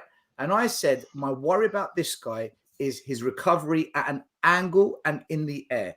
But the good thing is he's young enough to be coached. He's coachable, so we can eradicate these deficiencies. But oh no, Stell in the mud, receipts this, check out till that, Tesco basket this, I can't keep up. That's what happens when you live the dream, man. But they've been. I think Iggy's right though. That those 4 guys have come in and they've elevated the team. I'll tell you what I'll apologise for. I'm not apologising for my Van der Ven. I will apologise to all of you and the listeners, all right? And I rarely say sorry, but I will. I'm sorry for my thinking on Vicario. I couldn't have got that any more wrong. I'm in the mud, receipts, checkout till, blah, blah. Well, I think the top four you were wronger. No, my Vicario- thing was No, no, no, Vicario, like I'm in any the mud with that one. goalkeeper. I was gutted Like when that, I got Raya. I was gutted. Yeah, But listen, now, but we thank knew God. Raya. We knew Raya more than Thank Vicario. But I always say with a goalkeeper, and I love goalkeepers, man. At the end of the day, I've said it because we didn't happen straight away. I said the quicker we can get Romero, Van der Ven, Bissouma, and Vicario playing together, the better it It's is. a bit more Because stable, isn't it? of course, man, that is focal. And then you got Maddison in front of that and Son in front of that. Our spine right now, when they're all available, is wicked, and that Nat is also able to bypass the shit that we have on the wings. Now, I'm And not saying Kulusevski, but Richard, we Can I ask you one literally quick are question? playing. About the spine of the team, just one thing I want to ask before I go to the next subject, because something we discussed last week, but not everyone was on the post-match show after Crystal Palace to have their say. But Bissouma didn't have a very good game in terms of what we expect from him. I personally felt that he was playing within himself. Do you think he knew? Well, he did know. But do you Yes. think The yellow That's what it card looked played a like because part, he of course wasn't did. going to the ground as 100%. much. Because he wasn't 100%. going course to he the was. ground. he But wasn't it's going also to? his fault. It's also his fault that he's in that situation because he picks up some really shitty yellows, They're stupid really yellows. bad they're yellows, stupid stupid yellows. yellows. Yeah, but do you But feel I though think that he he deliberately? handled himself well. He held himself well because he didn't let any little stupid tackle Yeah, get of to him. course. Still, when He you're didn't playing with a go yellow in card, two-footed. He didn't go when you're playing in diving a in, yellow stuff like that. card, or when you know that you're a yellow card away from suspension, of course you withheld yourself. Of course, there's no two But ways also about it. knowing That's it's Yeah, a but big I game. don't think he's going to hold back Look- against Chelsea now. I think now the beast is going to unleash. No, it's the same thing. If he it's gonna does it unleash against Chelsea, he's out against Aston Villa. no, So but it's the same I'd- precarious. Have we got Villa after Chelsea? Yeah, we got Villa before the break. is It's it? no, Chelsea no, and no, Villa. no. Villa's No, I after thought we had Wolves, and it's then Wolves, isn't it? Yeah, Oh, is Villa- it Chelsea Wolves? yeah. yeah. All right, but Chelsea's Chelsea's more humongous, important game to massive. have him in. And Chelsea play better against teams that don't low block. Chelsea play better when teams don't low block, and that's going to be us. That's going to be a good game. Anyway, Alex, big up. How you doing, my man? You okay? Alex. Alex. Yeah, it's Big up, Mr. pal. Box Office time, like every single time, and that's it. And I wanted to come into this conversation and before anybody says anything, I'm not jumping on the bandwagon. It's just that I've got my own mindset, and that's it. Yeah, I mean, I'm on the back of your great episode last week, and I think we've been talking about it. Me and Sav have been whenever I'm on stream with Sava, I spoke about it last year. I said this league is a bang average league. Yeah, I'm leading to something, so don't worry. I'm getting to the point. Just let me land. He's gonna land. But my point is, right, on the back of that, I said there's no Mavericks anymore. There's no superstars anymore. There's no world-class players anymore. Yeah, because back in the 90s, you had the world-class players like Zidane, you had Shearer, you had Eric Cantona, you had David Ginola, you had Teddy Sheringham. You can name them all up, and you can name them all off your hand right now. Yeah. Now, I don't know when it was. It might have been when Mourinho started, or maybe when Sir Alex Ferguson won the championship with Manchester United, when Van Persie was scoring all those goals. You don't need world-class players to win a championship anymore. You don't. Yeah. Which is where I'm starting to start thinking now. Tottenham Hotspur can win the league, right? It's just a theory, yeah. This could be Sorry, subjective. Alex. Sorry. Stop. Say that again. Tottenham Hotspur can win the league, right? And let me land on this one. Right? The reason why I say this is that if you've got the manager, if you've got a system of play, right? The system, right? The manager's got tactical nous, right? They're well drilled, right? And consistent, and obviously depth of squad, but that can be subjective. You can win the league, right? Leicester City are proving it. Now, I'm not saying that that's going to be absolutely guaranteed, no, but that's what Arsenal had last year. Yeah, you can question your depth, and that's it. Yeah, but because of the fact that the league has absolutely changed, and you know it's changed because everyone talks about stats and XG when no one knows about XG, and Will's already confirmed it already that no one knows about XG, right? Because everyone talks a load of rubbish, yeah, and talk about assists and shots and everything else, right? That proves my point that if you've got those things that I've just mentioned, you can win the league. Yeah, absolutely 110%. Yeah. The only reason why certain teams have not won the league, and this is not just Tottenham Hotspur. This accounts to every other team that is a top team in the Premier League, maybe in the top 10. Yeah. Absolutely 100%. The reason why Manchester City are doing it every single season is because they've got it, but they've got a few world-class players in their team. Yeah. Rodri, yeah. Question mark on Haaland, because I think he's a world-class goal scorer. World-class player, no. Sorry, 100% no. Yeah, David he's got to do Silva. more. Yeah, but I think they've got Diaz as well. Yeah, and they've got a few others as well. Yeah, but I don't think there's not that much world-class players, and you know that, Stelios, because you said it on your stream last week Wednesday. Yeah, you said it with Sava last week Wednesday. Yeah, with Mari. I said Man City don't have a lot of world-class players. No. You said that there's not that many world-class players in the Around Premier at League the or moment. football in general. Yeah. In general, yeah, because it's now more about possession, keep the ball passing, as opposed to we don't develop flair players as a football community anymore. Alex, did you not say about Tottenham that you wanted to see the bad times before you really start judging? Listen, this is just a theory. You haven't seen it Iggy. yet. Yeah. That Iggy. This But is there's just no a reason. theory. You're right. There's no reason why Spurs can't do it. There's no reason to say. It's just a theory. It's just a theory. Like I said, I've said it on my channel already. I did it live on it straight after the game. Not straight after the game. It was very late in the evening. I explained why. I've said the same reasons. Yeah. And listen, it's not something that I just cropped up and just. I'm not going to be the deluded guy on the football terrace saying, "Oh, we're going to win the league. We're going to ban." No. That's not me. Yeah, but he's the reason why. He's the reason why they put him on that channel, because he wants them. He wants that guy to say those things. So then, if it doesn't happen, they can bring him back on just to mud him to say, "Look, this is what he was saying back then." So they've used one Spurs fan to say, because if he said something that we're saying right now, they're going to say your fan fans said By this. the way, it's good to see there you Iggy. go. By the way, it's good to see Iggy back. By the way, the Italian guru. By the way, it's good to see you back on the stream. Like, we missed you, bruv. Yeah. About other YouTubers. If you guys stop, pick up Wayne Holland for typing it in. I'm looking at the chat here, and guys, please, can you stop with that chat talk about the people and their opinions.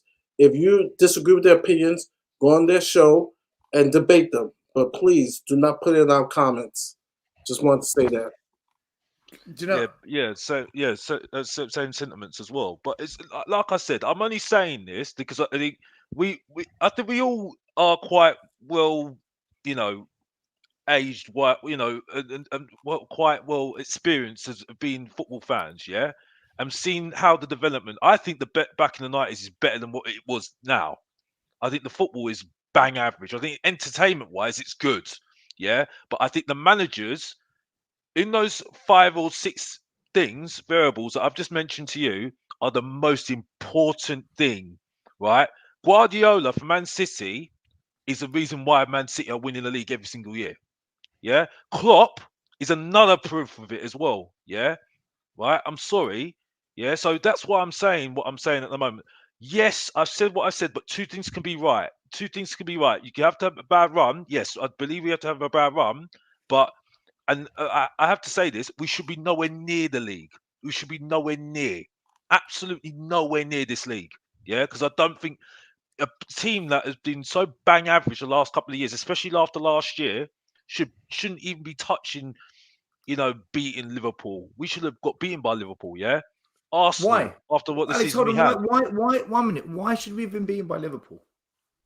Well, because they're seasoned professionals. They've done it how many years now? They've got the consistency. They've got the manager. And we shouldn't be anywhere Alex. near.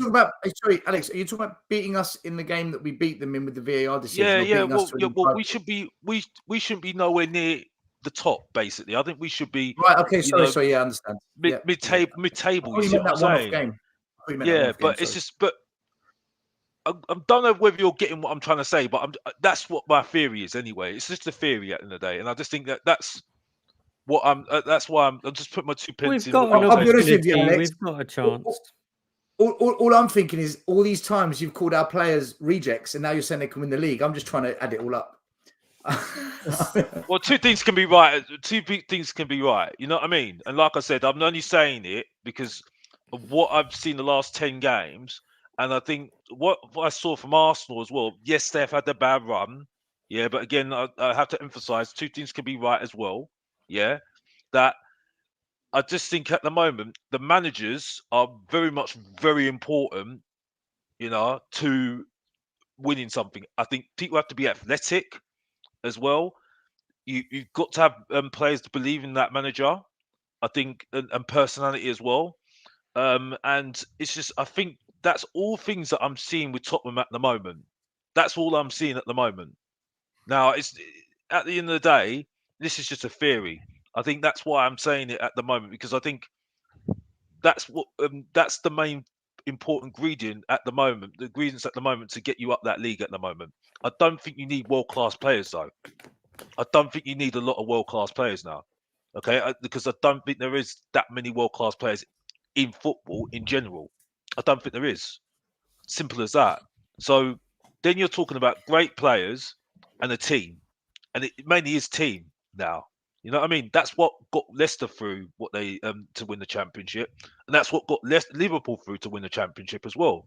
And let's be honest here, Chelsea winning their championship, that's what got them through as well. You know what I mean?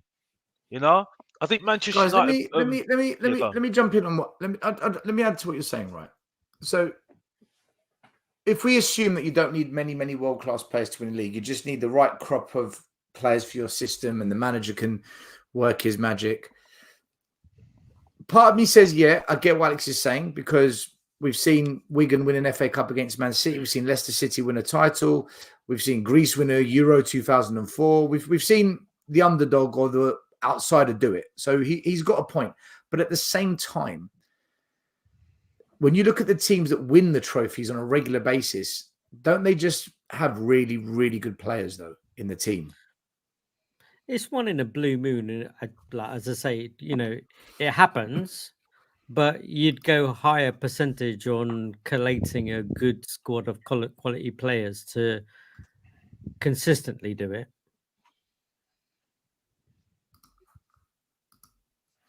I think those quality players, world class players, they can turn a draw into a win. They can give you that moment. They can unlock the defense. They can provide the moment of magic to take all 3 points, perhaps even when you didn't deserve it.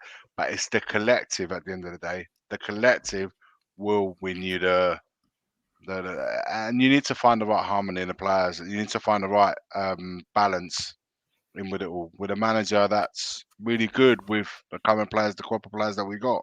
Even that players Chelsea team, players that, if we have a who's to look at that say? Chelsea team that Alex was saying, Yeah. they still had like your Drogba's, Courtois, Hazard, bloody Terry at the back, Carvalho, John Terry, there N'Golo were still, Kante. But look at quality what players there, and they are. But look at PSG, man. They went round splashing their cash and getting every best player in world football joining them. All right, or as many as players in world football joining them. But it's the collective, man. At the end of the day, they couldn't get that collective going. Together to form a team, to put but their you need egos people. aside. You need people wanting to all Exactly. I point in think the the same balance is direction, don't you? the balance in getting Not that I'm right bigger is than him. huge. I'm bigger than him. Huge. Oh, suddenly Messi comes in. He's Of getting the course, most money. course. Neymar But comes look, in. look. With us, if you look at it like with Kane leaving, we thought we'd lose a lot, and we probably have into a certain manner. In But terms it's of goals, it's rallied out. we It's have. everybody has rallied round to say like we can't rely on one man getting the goals. But it was But the have easy they? option. Hold on, but have they? But It was have they? the Because it was are the we easy not Sun option below FC there. now? Are we not now Sun FC? No, I don't know, man. He scores all the I goals. think it was more Madison FC, to be honest. But who scores the goals? Look at this. Look at this, right? So Something I so saw far, the other day. Sun scored 8 goals, right? Check this out. Yeah, Harry but Kane he's has getting scored rubbish 12. for that. He's getting rubbish. Well, every time I But read hear me about out. Kane, I'm really playing. He's playing in the Farmers League every time. Right, but but he's got 12 goals in the Bundesliga, right? 2 hat tricks already. 14 goals for his new club in all competitions. 70 goals for club and country. If we had him at Spurs now, are you telling me we wouldn't be better, guys? Oh yeah, of course. I agree with. I think still, Of course it would be. I think we would score We would score more goals. Whether we would be better, I don't know. Would you still be having a struggling Son playing on the left hand side? How are you not better if you're scoring more goals? But literally, all the team did even before, like out of him being here, was literally give the ball to Kane. I don't think Andrew would allow that though. We're doing a disservice to the way Andrew set up the team and has got them playing. I don't think Andrew would allow that same tactic that Mourinho and Conte implemented to continue. Maz, you know when Pochettino was here, we played front foot, attacking football, free flowing. Shackles was off. Harry Kane was amazing, right? Yeah. For me, other than Harry's ability to press as aggressively because he's older and he's not quite got that. In his But it game wasn't anymore. just him, though, was it? It was Dele Alli, it was Ericsson, Dele Alli, it was Son, Dembele, you know.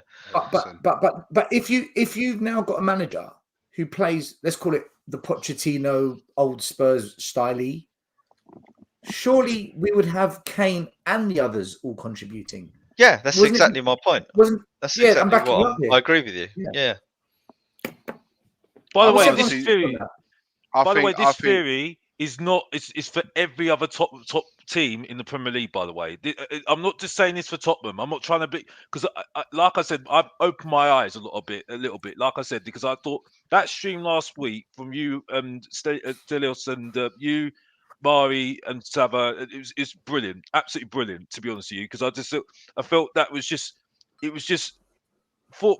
Six individuals just speaking about football. You know what I mean? And I think it just highlighted a lot, and we've spoken about this a lot over the year. You know, last year and stuff, and that's it really. And I think for me, I think you lot are very old school fans. You and Celios and Lee as well. I've got to mention him as well, and Saba. And I think they old school vinyl as well.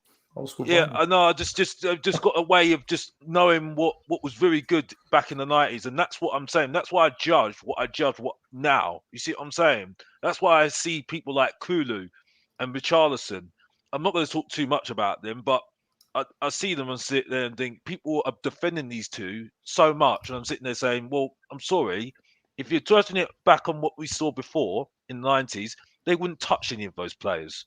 Yeah, there'll be more men. Strong men, not saying that it's I don't know about that. Changed as well, guys. Football has changed. Football has changed. I know, now but you're getting yellow carded now, red carded for nothing. You know. I know, but this is the point I'm saying, though, Iggy. This is the point I'm saying, Iggy. Right? It's not. It's more about the team now. Individuals don't have an effect on the game anymore. When you got big players like Kane, and Kane is a fantastic, phenomenal striker. There's no denying him that. I do feel that as a result of him leaving, it's freed up one or two others. I said earlier on where Son wasn't people were starting to say that he wasn't as effective on the left hand side anymore. He wasn't contributing the way they was. He's had a new lease of life. Won the Golden Boot. He won the Golden Boot. But he's had a new lease of life now. Where he's playing right now, I feel like he can add another 10 years into his career. I really do, because he's always been a very good finisher. Now, we've all been saying it, man. He should be coming into the more in the middle. That's not to say that him and Kane couldn't have played together up front. I don't know. I don't agree with that, Iggy. I think he's always. I've said this to Stell about a million times now. I feel Son over the last 7-8 years that he's been at Spurs. Is it 7 or 8 years? I can't remember now. He's been up there with Kane, and in some seasons I felt he's been better than Kane. And he's the main man, though. Yeah, now Kane is the main man. But if you remember Jose's season when Kane was dropping deep and pinging balls over the top to Son. Son was then took that mantle as the goal scorer because Kane wasn't scoring as much as Son, and he won the Golden Boot that year. So was it that year or was it under Conte? I can't remember. But That was under Conte. Nevertheless, I think Son thrives when the team is playing well around him. Whereas Kane, he can just score regardless of whether the team is playing well. And I think that's the difference. I think confidence brings the best out in all football players. Wayne brings up a good question because, all right, we look at the name of the show is 10 Games Now What? And I've seen this in some other shows because our fan base, this is what my pet peeve is, right? Our fan base, and 100% agree with Sava on that point, that our fan base have gone so, right, they're so excited. And I'm not telling them not to be excited about Edge, but they look at the 10 games and they say it's already better than Poch's team, right? That Poch team was, I don't remember periods of where I'm just like, because those Poch teams had quality. Look at our midfield. We had Dembele, we had Prime Eriksson, in the midfield. We had Dele Alli when he was, first came on the scene. We had, a young son. We had Harry Kane, Kyle Walker. That team was a team that I believe, we have a chance to win the Premier League. And if we add more, which we all know we didn't add more, that Poch team was better. Now, can Ange build a team better than Poch's team? Yeah, the upcoming transfer window, 2 or 3 transfer windows, right? We believe Ange is going to have a team in maybe a year or 2 or 3 to challenge for the Premier League, and so I think we have to have a balanced view. We gotta have to calm down. Not saying not to be excited about Edge, because I'm excited. I'm happy from what we went through this last couple of years, especially last season. Excited, but pump the brakes. All right, like the Poch years, we had some good teams. We had some good, exciting football, right? So it's just. But Mari, would you say though, looking at the 10 games that we've seen so far, and with Ange's tenure, the way he's come in, totally changed the atmosphere of the club, totally changed the atmosphere of the crowd, the fans, he's brought this whole new wave of enthusiasm into it compared to the first 10 games of Poch. Would you not say we've got a higher ceiling there? Oh yeah, no, he definitely started before Poch.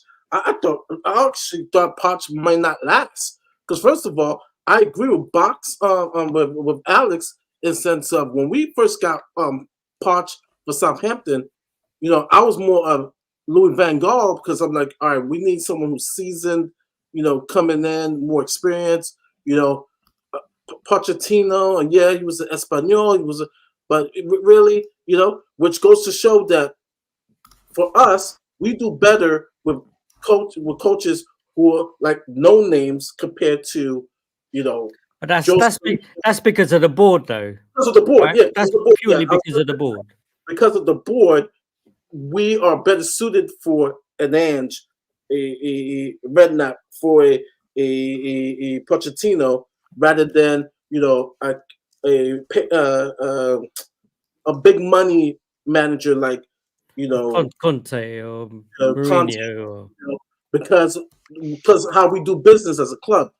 But yeah, I think people need to slow down and just let things pan out before we say, hey, this team is better than Poch. I'm like, whoa. We had some good. Compare a team that's been together for 3 months compared to a guy who's in charge for 5 years. It's bonkers. Yeah, no, it's bonkers. There's posted on Twitter. Some people put it in chats. And like I said, I'm not saying not to get excited, But I'm just like, whoa, slow your roll. Do you Like, guys not the feel? opportunity is there for it to be for him to build something Yeah. as good, if not better, than Poch. The opportunity is there, Do and you, do as you, do we you know guys and not we've feel? said, transfer windows will JP, come. We'll find out. JP, do you not just feel that this is a case of we've been starved for so long? If you feed us some crumbs, it feels like a free course meal. And it's, we've been given some crumbs. The crumbs taste pretty 100%. good. We want the whole biscuit packet now. And we're just like, give me them biscuits. I'm ready for those biscuits. You know? Give me your next This crumb. It's is- going to taste better. Give me the next crumb. It's going to taste even better than that. Yeah. Of course we are. It's just That's the thing. that's just the controlling nature of. The only thing I will say to counter people that are having not having to go, but people that are saying, "Look, relax, calm down. This is too much. This is out of control." The only thing I say is, you need to tell the manager that as well, because the manager's saying it's okay. It's okay, man. Do it. Let them be happy. Yeah. The manager is saying, is encouraging it. So at the same time, if you're going to criticize fans who are in effect listening to the manager, you need to call out the manager and say the manager's wrong here as well. The manager shouldn't be doing that, but no one's doing that. Have you noticed? Nobody's criticizing the manager for encouraging it, but they're having to go at people who are acting the way the manager's saying, yeah, it's okay. He's telling us to just enjoy it, man. Like Tottenham Hotspur Stadium is like a nightclub, mate, and all this stuff. Yeah. He's just saying, enjoy yourselves. That's the vibe. That's the hit. Yeah, exactly.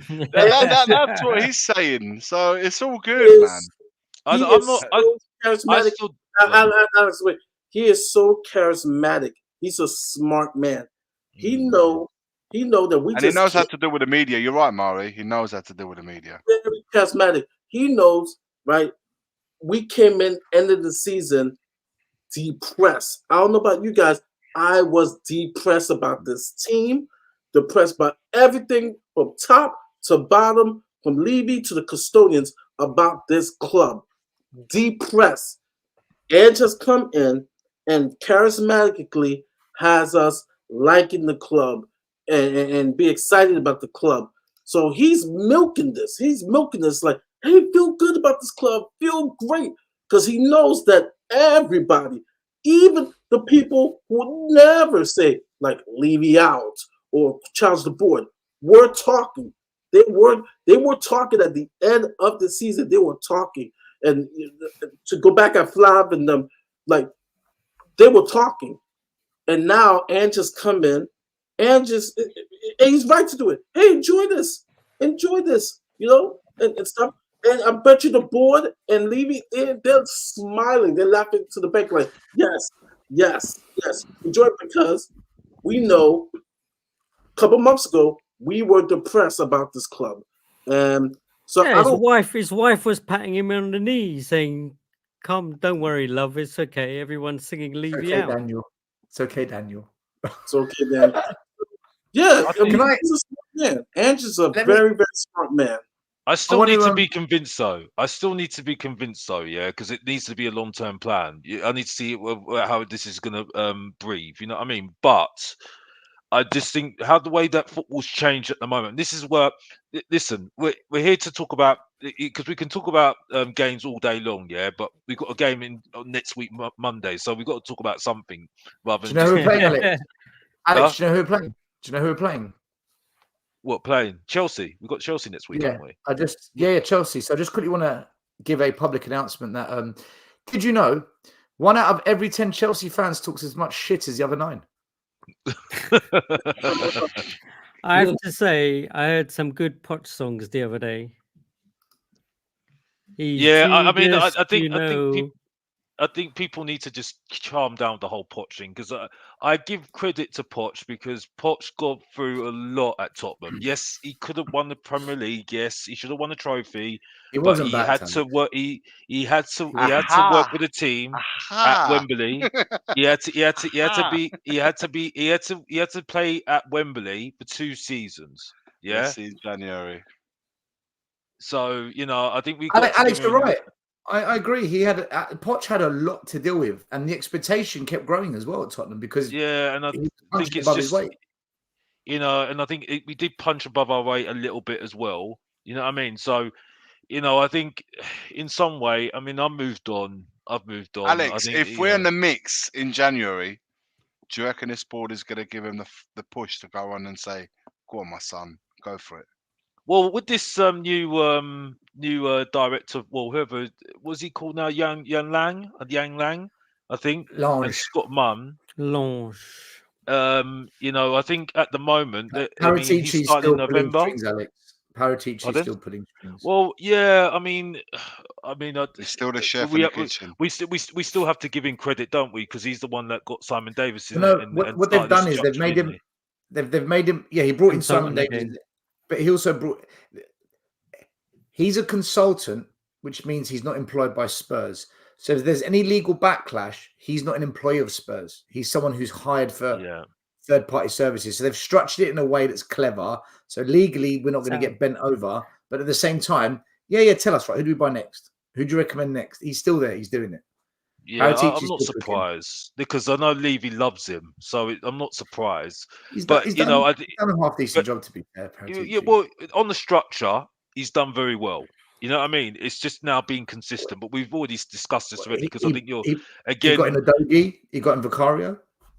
Well, yeah, I get what you're saying. You know what I mean? But again, it needs He to be got in consistent, Gil. Stelios. He got in Because Nuno. if Postecoglou leaves, which he can leave because he left Celtic for Tottenham, yeah. When Celtic are champions, and let's be honest, here Celtic are better than Tottenham. You know what I mean in terms of history, winning trophies. Yeah. So if he can lead Celtic, he can lead Tottenham, and that's where the thing is. If they're doing this whole structure where we're playing good football throughout the ages, and that's our philosophy now, you need to make sure you get another manager that's the same like Postecoglou if he leaves. Yeah, because no one's telling me this guy's going to stay for the next 4 years. No one's telling me that. Yeah, so you see, Why but not again, though? Why not, Alex? I'm just we have to asking the wait and question. see. We have to wait and see, Yeah. JP. No, I what know, mean? Because but why yeah. think already now in 10 games into his lifespan that he's going to leave? I just think at the moment, I just think for me is that there's still a lot of questions. You know what I mean? I think there are positives behind the scenes. We're doing well. We're playing good football. I've admitted that. I've said we played, the best football since Poch. I'm starting to open my eyes about how what are top teams now. It's not about top players anymore. It's about a good team with good individuals, but working as a team. Because if you have individuals, because you can see that the Mavericks are taking out the game now. Sancho's a proof of that, and other ones as well.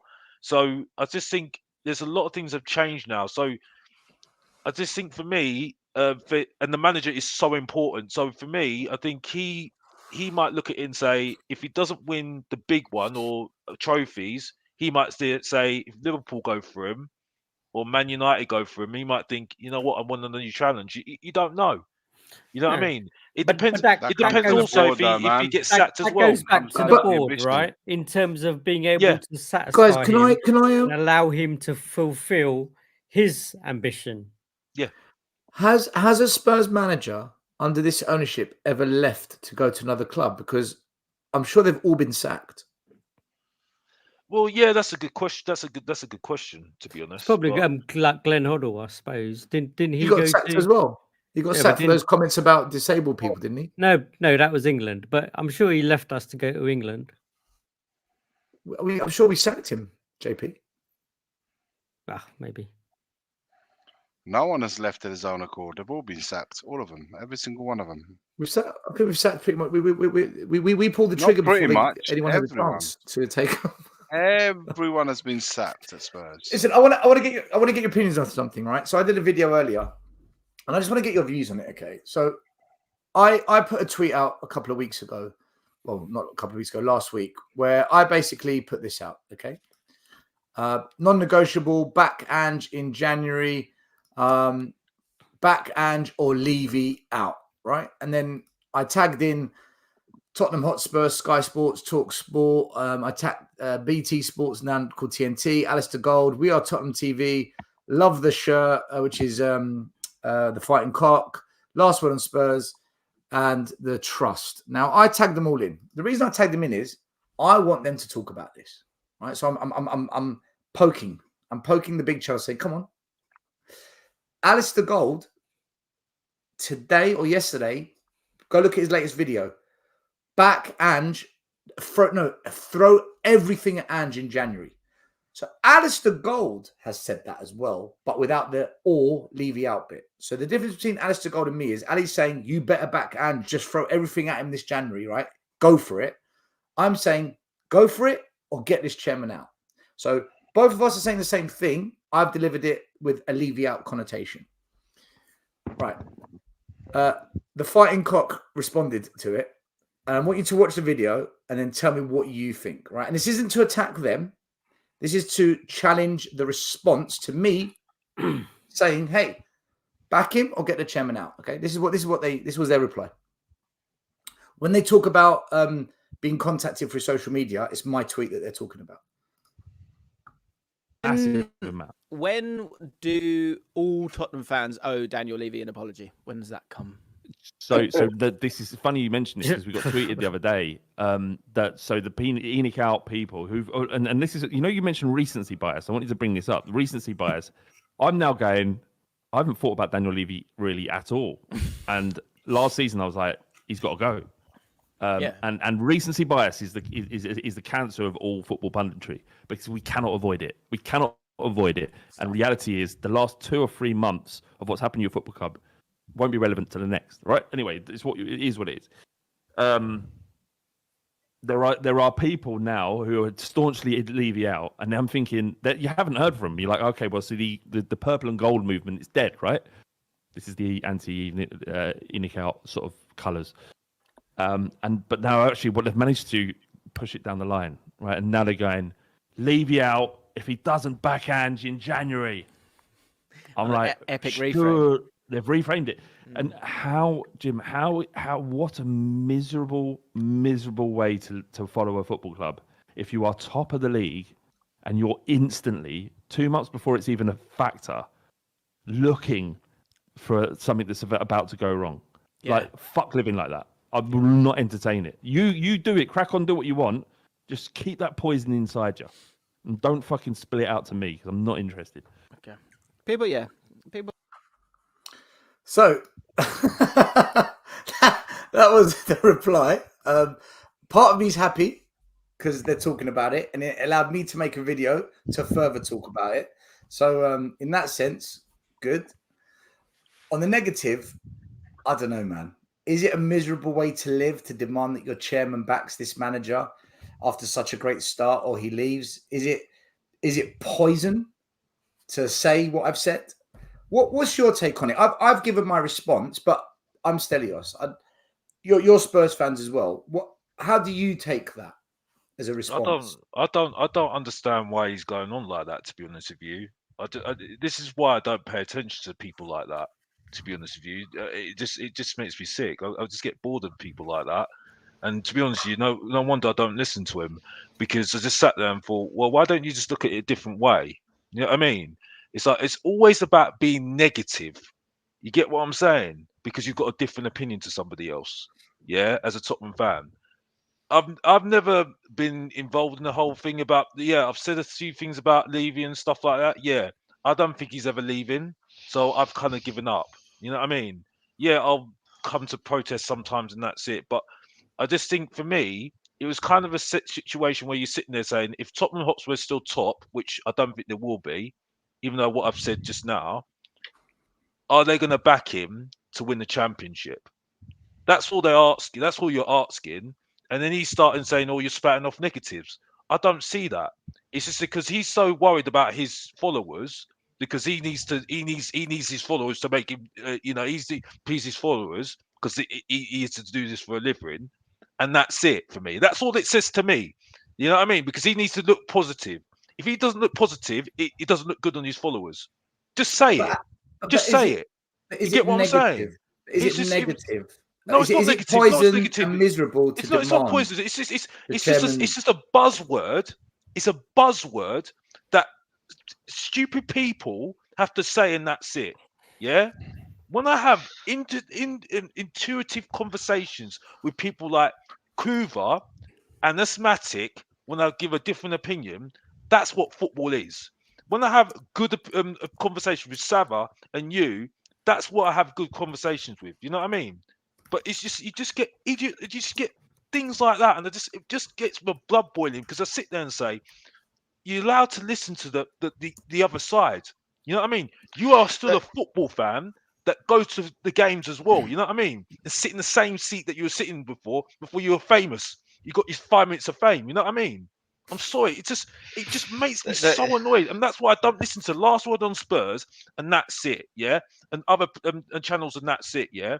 I won't include Chris Callan because he respects me. Yeah, but I'm sorry. I'm getting tired of those you sort of on people. because he I lets get you on his show. yeah, no, because he respects me. Yeah, but I'm tired of that sort of attitude. You know what I mean? And it just Well, it gets my goat.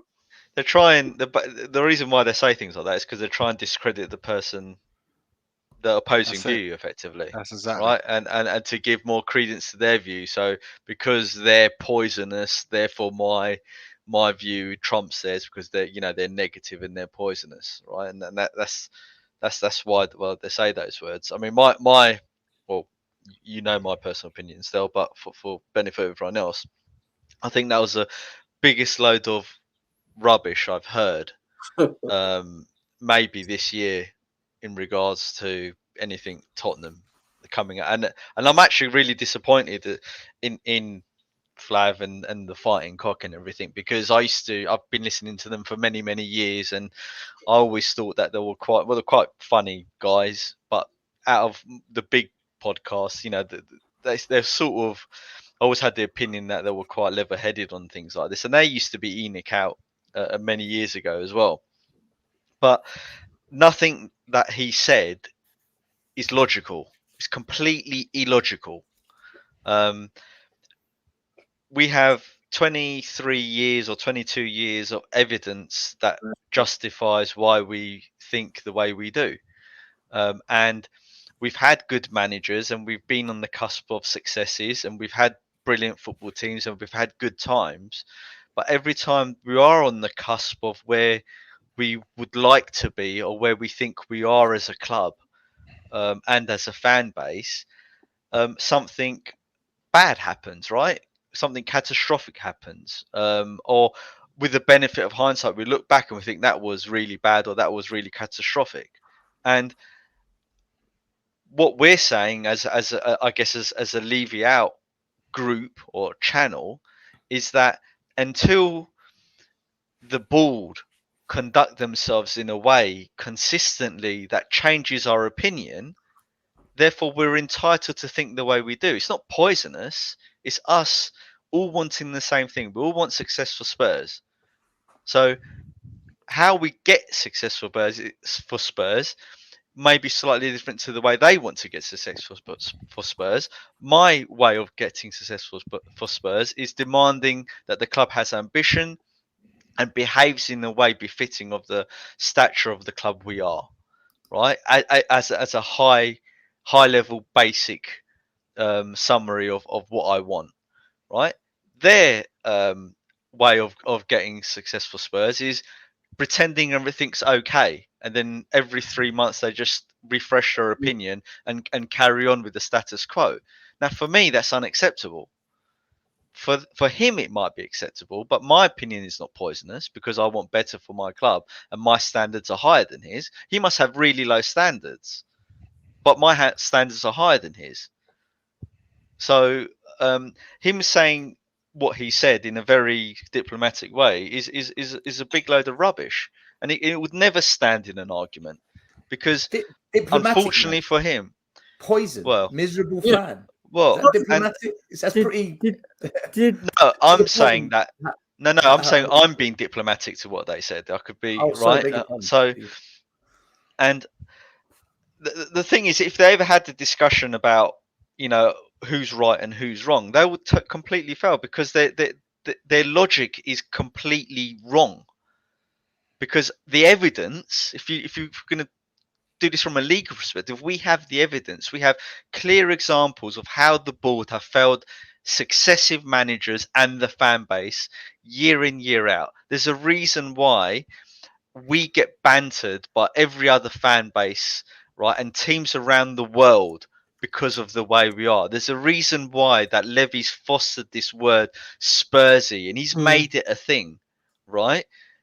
So it's not us being poisonous. It's us actually saying there's a problem. We've identified the problem. Please change the way you manage the club to rectify the problem.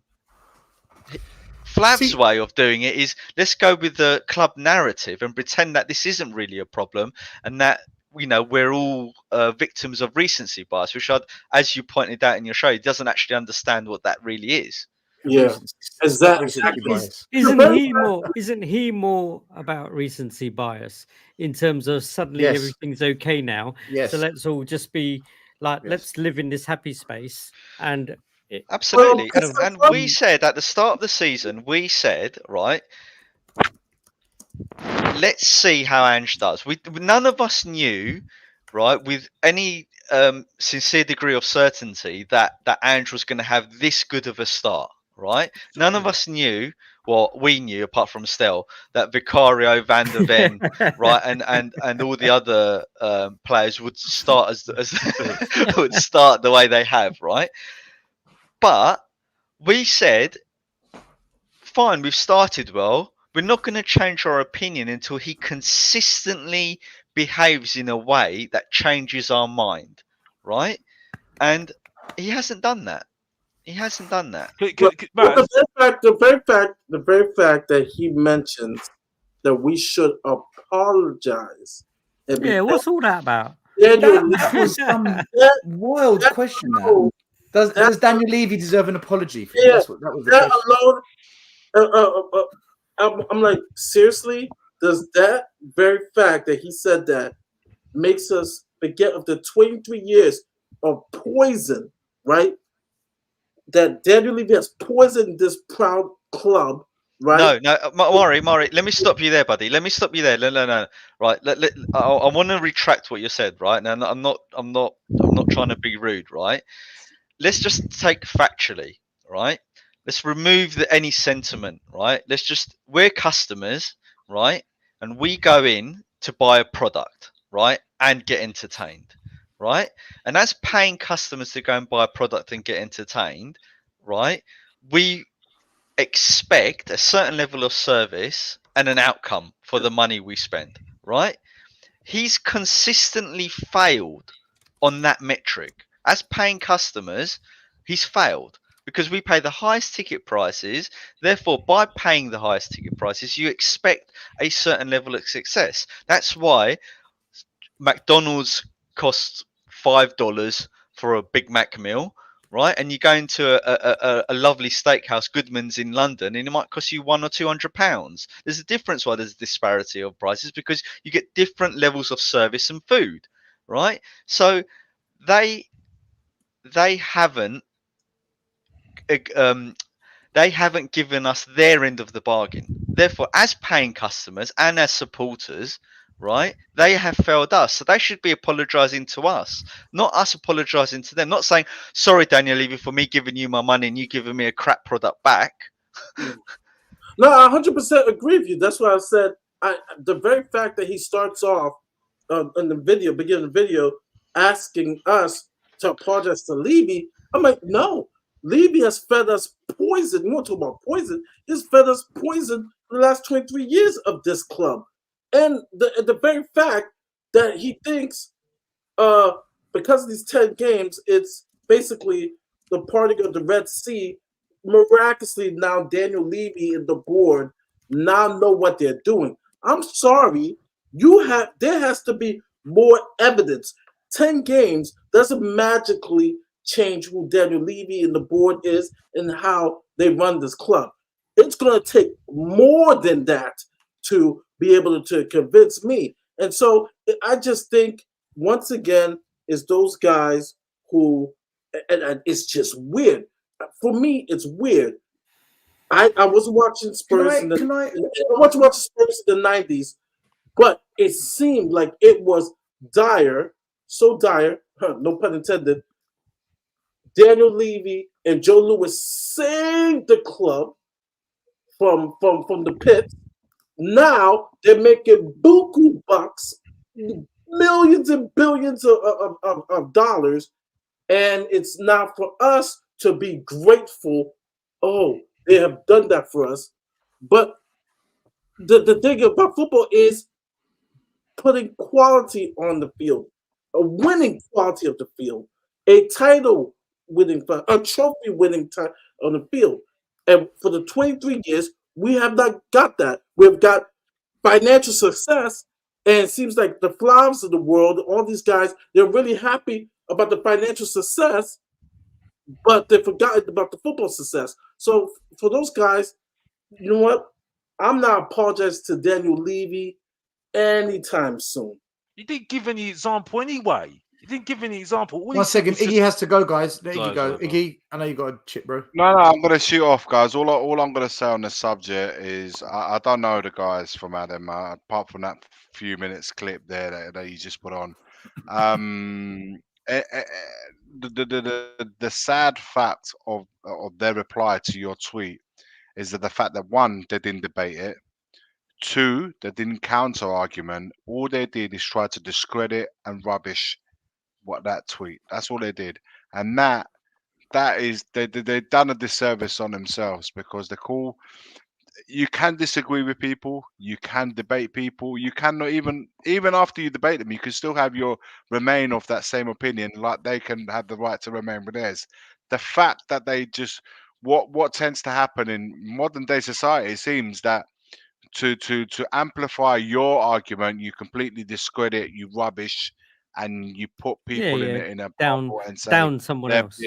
yeah, they're poison, and that to me, for somebody that has a huge following, it seems it's just suiting the narrative at the moment. They're going, those are they're the classic people that today they go with this flow and tomorrow they will go with that flow. It's just fitting an Whichever way audience. the wind blows. Yeah, 100%. it's feeding to an audience.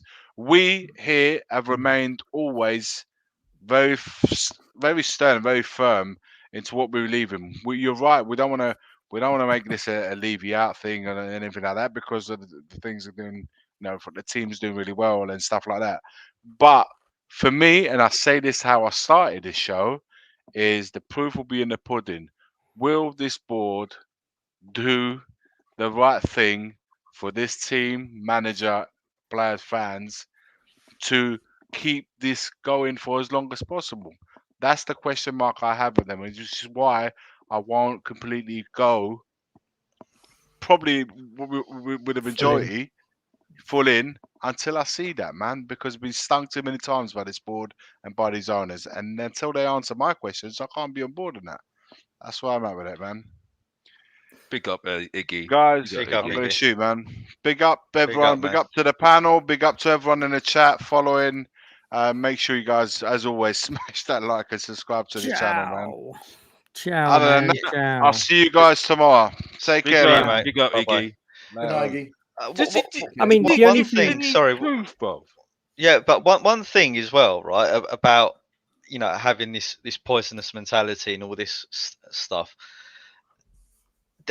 Surely they can see that under Pochettino, when we had an amazing team and then we didn't sign anyone for 18 months, what happened to us as the byproduct of that happening, right? And if that is a similar scenario, we had a manager we all loved, right?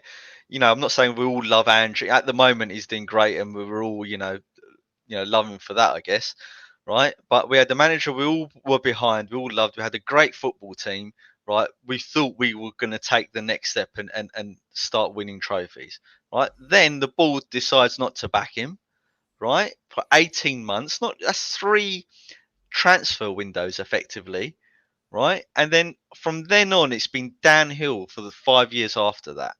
Now, how can they say our expectation to say, please back our wonderful manager, or we're going to hold Levy and by proxy the board accountable? How is that not a reasonable argument? Whether you're Levy in or Levy out, how is that just not a reasonable conclusion? And therefore, because that's a reasonable conclusion, how is it poisonous? I know. Do you know? It's nuts. He didn't even say anything, Stilly or so. That's the thing. The thing that annoys me. This is what I said. You gave me evidence that Prodigy was doing something. Prodigy was doing something, yeah? That's what I said. And saw the structure, and you gave me evidence by talking to Simon Davis. Flav, yeah, no disrespect, bruv. You're supposed to be big with the club. Why don't you talk to the club, bruv? Why don't you talk to Simon Davis, bruv? No, you don't. Because you can't be asked. You just want to just be Mr. Famous guy. You know what I mean? Alex, I don't want to make this personal, because for me it's more about the what they said that I want to debunk or get people's opinions on. Do you know what? Just thinking this through, just listening to your responses, and just if anyone really, really, really is against what I've put out there, my question would be: if Levy doesn't back Ange, where are you then? Where are you at with that? Yeah. But that's why it's an illogical argument, right? You break it down really simply. Do we want to back Ange, yes or no? Yes, we all want to back him, right? Do we want the ball to back him, yes or no? Yes, we do want the ball to back him, right? Why do we want the ball to back him? So he can gain success, right? So that's 3 yeses, right? If the ball doesn't back him, it's a no. Then what do you say to the manager? What do you say to Ange? Oh, we're going to back you even though the board's not backed you. You know, then don't worry, Ange, it's not going to be your fault. Then we're going to accept the next 3-4 years of failure. So it's going to be 26 years of not winning anything, or not competing for something.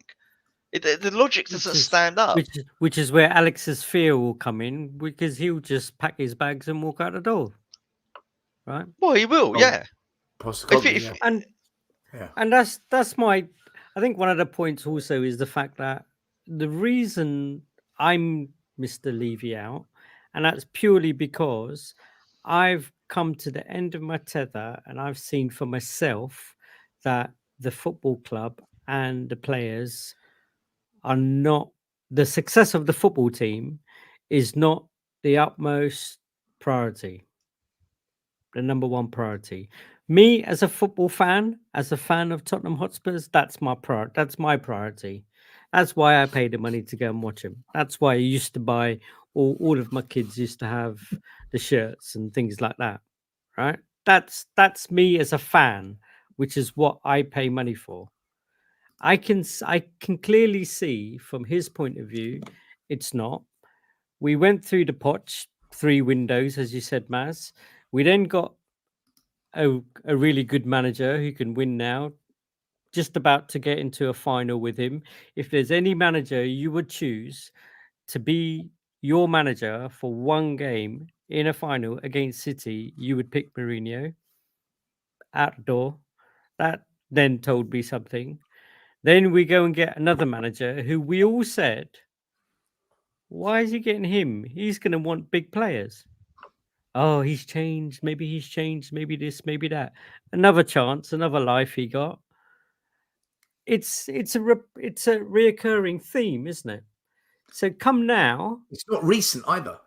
No. It's continuous for 23 years.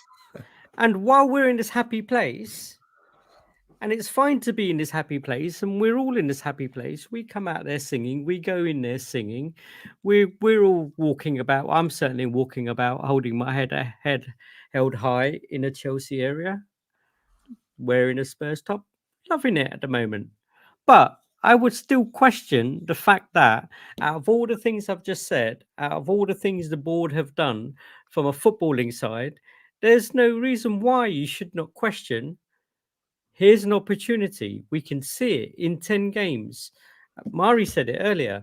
End of last season, everyone was like literally in bits. Like the world had ended. This guy's come in, flipped it all over, got everyone singing again, everyone happy, being happy again. And there's no reason why you can't say, we can all see a good thing here. make sure you do your piece. You make sure you do your job, because otherwise, enough's enough. Do you know what the funny thing is, Murray? JP. If we weren't where we are, if we were like 7th, 8th in rebuild, proper rebuild status, I would say, do you know what? I'm not putting anything out there because this is going to take 3-4 years. But when an opportunity arises, like that season we went toe-to-toe with Leicester, none of us thought that would happen. Like that cup final we got into, Mourinho, we never thought we'd get to a cup final. Just like when we got to a Champions League, when these moments come, you're thinking, just do this and give us the best chance. That's why I've done it. I've done it because I can smell something. I can see that there's... When you've got people like Box Office coming on the show and saying, I can see how Spurs might win a league, you know something is happening, right? Well, it's just a theory. It was just a theory. Yeah, I know. But Alex, still, I know. it's I'm just a playing with thought. Kind But of the- like yeah, it's but a the fact thought that that we you thought have. Yeah. And the fact there's an argument amongst Spurs fans, can't we win it? The fact that rival fans are all acting in a very hysterical way towards us, I just want the board to also understand this is an opportunity. That's why I've done it. No other reason. If we were 7th or 8th, I'd be like, do what you want. This is going to take 3-4 years. What's the point? We are what we are for a couple of years. And purely for me, still, from my point of view, about all wanting Levy out is, I want to see my team win. I want to see my team have the best chance of winning something.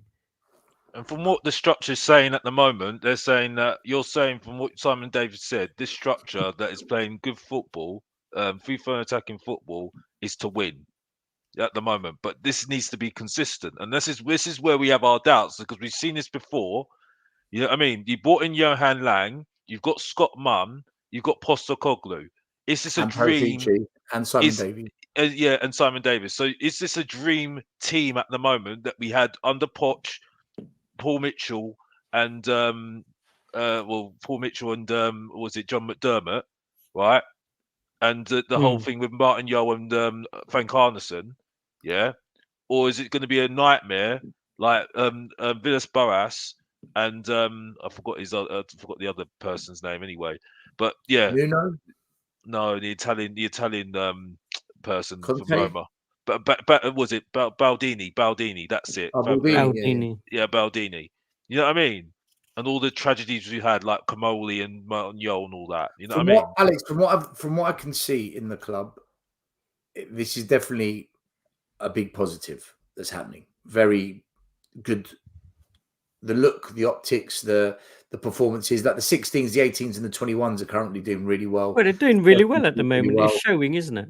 Yeah, you're seeing it across the board. So there is. I definitely think we're ahead of where we should be. There's been a very big jump. I'm wondering whether there's going to be 2 steps. I'm wondering if we're going to have this one big step back to go 2 steps forward scenario. But for me, that doesn't excuse the opportunity that's presented itself. The fact that Man United are a bloody mess. The fact that Chelsea are all over the place. The fact that Newcastle and Brighton are up and down because they've got European football. The fact that really from thinking, okay, this is a really competitive league, there's 6 or 7 teams in the mix here. Really, it's going to come down to 2 or 3. I just want to know that Spurs have been put in that group because the board have gone out in January and said, let's be in the conversation. Give us the best opportunity to be in that. Keep us in that conversation. And then I'm silent. You won't hear a peep out of me for the rest of the season. But the thing is, it's not against well, I mean, for me anyway, it's not really that much of an anti-Levy thing. It's more about supporting the team, right? And supporting the club and wanting the club to achieve something, right? Yeah. I see what you're saying. You're saying, okay. Well, they want us. They want us to protest or not protest on their own terms. So there's an undertone of what he's saying in that minute clip, right, where he's effectively saying, well, now the team's doing good, that movement has died away. Well, the movement really only starts when things are going wrong. So because we want the things to go right. Precisely, right? So that basically what they're saying is, as long as we play good football and there's the element of us maybe having success, and we should just shut up, right, and not have any grievances, right? And that's just a really lame argument, isn't it? Because they're by saying you can only protest under our conditions, and when we allow you to protest, and when we allow you to be unhappy. Because if you don't, then whatever you say is poisonous. Does that mean, Maz, if January comes and Levy doesn't spend any money whatsoever at all, and let's say, touch wood, all of this doesn't happen, and then Sonny gets injured, Madison gets injured, blah, blah, blah, blah, blah, we totally fall off a cliff, does that mean he's going to then get toxic and want Levy out then? I'll be doing a video every day demanding an apology. No. Every day. I mean, is that when he's going to get pissed off? Is that when his recent Well, no. I mean, if last season was anything to go by, if you weren't going to jump on at that point, where literally every single week we had a fiasco, and all through the summer we had a fiasco, right? Then when are they going to jump on board? I don't think they are. But he did say that he was Levy out, and only now, because the football's been good, he's quiet now and forgotten all about it. Listen, I don't think he knows what he wants. To be honest with you, I've got to be honest. I'm being honest with you. I'm being honest with you, JP. JP, honestly, I don't listen to any of them. You know what I mean? I only listen to certain people. Only watch certain people because I stream with them. And that's it. I don't listen to any of them. I'm not having a go at people like Savo, or because please don't have a go at him, please, because I like him. Yeah, and I don't have a go at you, Silos. I'm not having a go at anyone that I know that I've been streaming with. Yeah, but I don't listen to half of them now. The top ones, Yeah, and I'm being very generous, being the top ones. Yeah, because they don't represent me. They do not represent me whatsoever. I'm sorry, and that was just that sort of comment. Looked down at people, and I'm sitting there saying, well, mate, how many years ago were you a Tottenham fan before and you weren't even known? You know what I mean? Now social media's now become big because of AFTV, because it was AFTV. Yeah, right. Now you've got your opportunity, you're looking down at us. You know what I mean? I'm sorry, it's disgusting. I don't understand it. You were sitting in the same seat that you were sitting in today. Yeah. Now you've got the great opportunity you've got, and you're now looking down at people that now look up to you. Sorry, it's wrong. It's wrong. I mean, I would say still he's if that's his view and he doesn't want to entertain the negativity part of it and the forward thinking part of it and wanting the club to be better. I'm preempting what we've seen for 20 years. Yeah, exactly. And he's happy. He's happy right now. What is negativity though? But this is what I don't accept. What is negative about what Stel said? It's everyone's in a happy place. Yeah, but why is that negative? Surely there's a positive outcome of that. There's a need for a positive outcome out of that. I'll explain to you. Right. Positive and negative are the same thing. There is no difference between positive and negative, just how you see it. Example, people that say, oh, you lot have a go at Richarlison, you do is say how bad he is. What good is that going to do? You're so negative towards him. Okay. Let me repeat that in a positive way. Every time he goes on the pitch and misses chance after chance after chance, putting us under pressure because he doesn't take his chances, and doesn't even hit the target, where is the positive in him continuing to play? Yeah. Where is the positive to repel my so-called negativity? So likewise, it's negative to want Levy out if he doesn't backhand. It's negative to say it now. If Daniel Levy repeats everything he's done in the past, where is the positive in that outcome? So they're the same thing. It's just how you look at it. It's how you. No, that's why I said. Why are we using the words negative, right? Because there's a difference. You being realistic and being pragmatic and saying if you don't perform, this is the action we're going to take. It's not negative. Well, I'm preempting what's coming based on how I feel about History. the ownership, but because they based thought on history. No, based not on how you feel. You based it on history. on facts. Facts. On facts, evidence, also how I feel about them, because I don't like them as owners.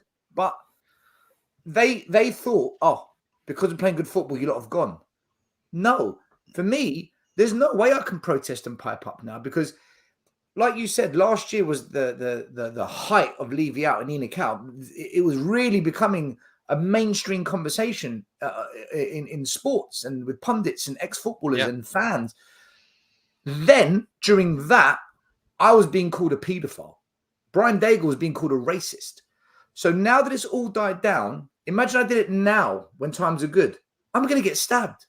Yeah, but you I'm have no going to get reason. shot. You have no reason to do it now, do you? I'm going to end up in a coffin. I'm telling you. I'd be crazy to protest now. I'll be like a sitting duck on the high street.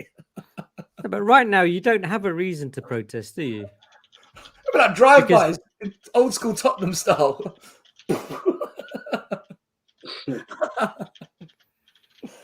Sorry, I'm exaggerating for anyone that's watching, of course. I'm sure you know. Yeah, but no, JP, you're right. There's no reason for me to protest right now because everything is going well, like what you and Matt said.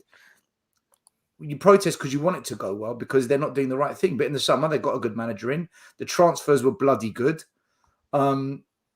They've got a trumpet before kickoff. They've got the atmosphere improved in the stadium. These are all decisions made at a boardroom level. People staying till the end. But the demands. The last 4 months, the board have done a fantastic job. Yeah, but the demands are the same, though, aren't they? Yeah. The demands, our demands haven't changed. It's just now that they're executing things, but on appearance, it looks like they're doing things differently, and we're allowing them a chance to see how that plays out again for our sins, right? But saying please back the manager isn't a change of demand. The demand was the same before he even came. Whatever manager you bring, you better back him because you haven't backed the previous 18 managers or 16 managers we had because they all end up getting sacked every 18 months. So anyway, I think we should move on from this. I think what they said was for me personally, having listened to them, I think they've been going 11 seasons, 11 years now. Really disappointing. I don't think I'll be able to listen to them going forward, if I'm honest. Yeah, it was a weird one. I have invited them to debate the subject and to actually have a proper adult discussion. Whether they entertain it or not, it's up to them, I guess. But last couple of things before we wrap up the show. What do you make of this? Hyun Min Sun said the reason for Tottenham's success and the unity is Hyun Min Sun. No, he never said this. Someone posted it. I was going to say that doesn't sound like it's something he would say. Yeah, it's me. It's all because of me. It's all me.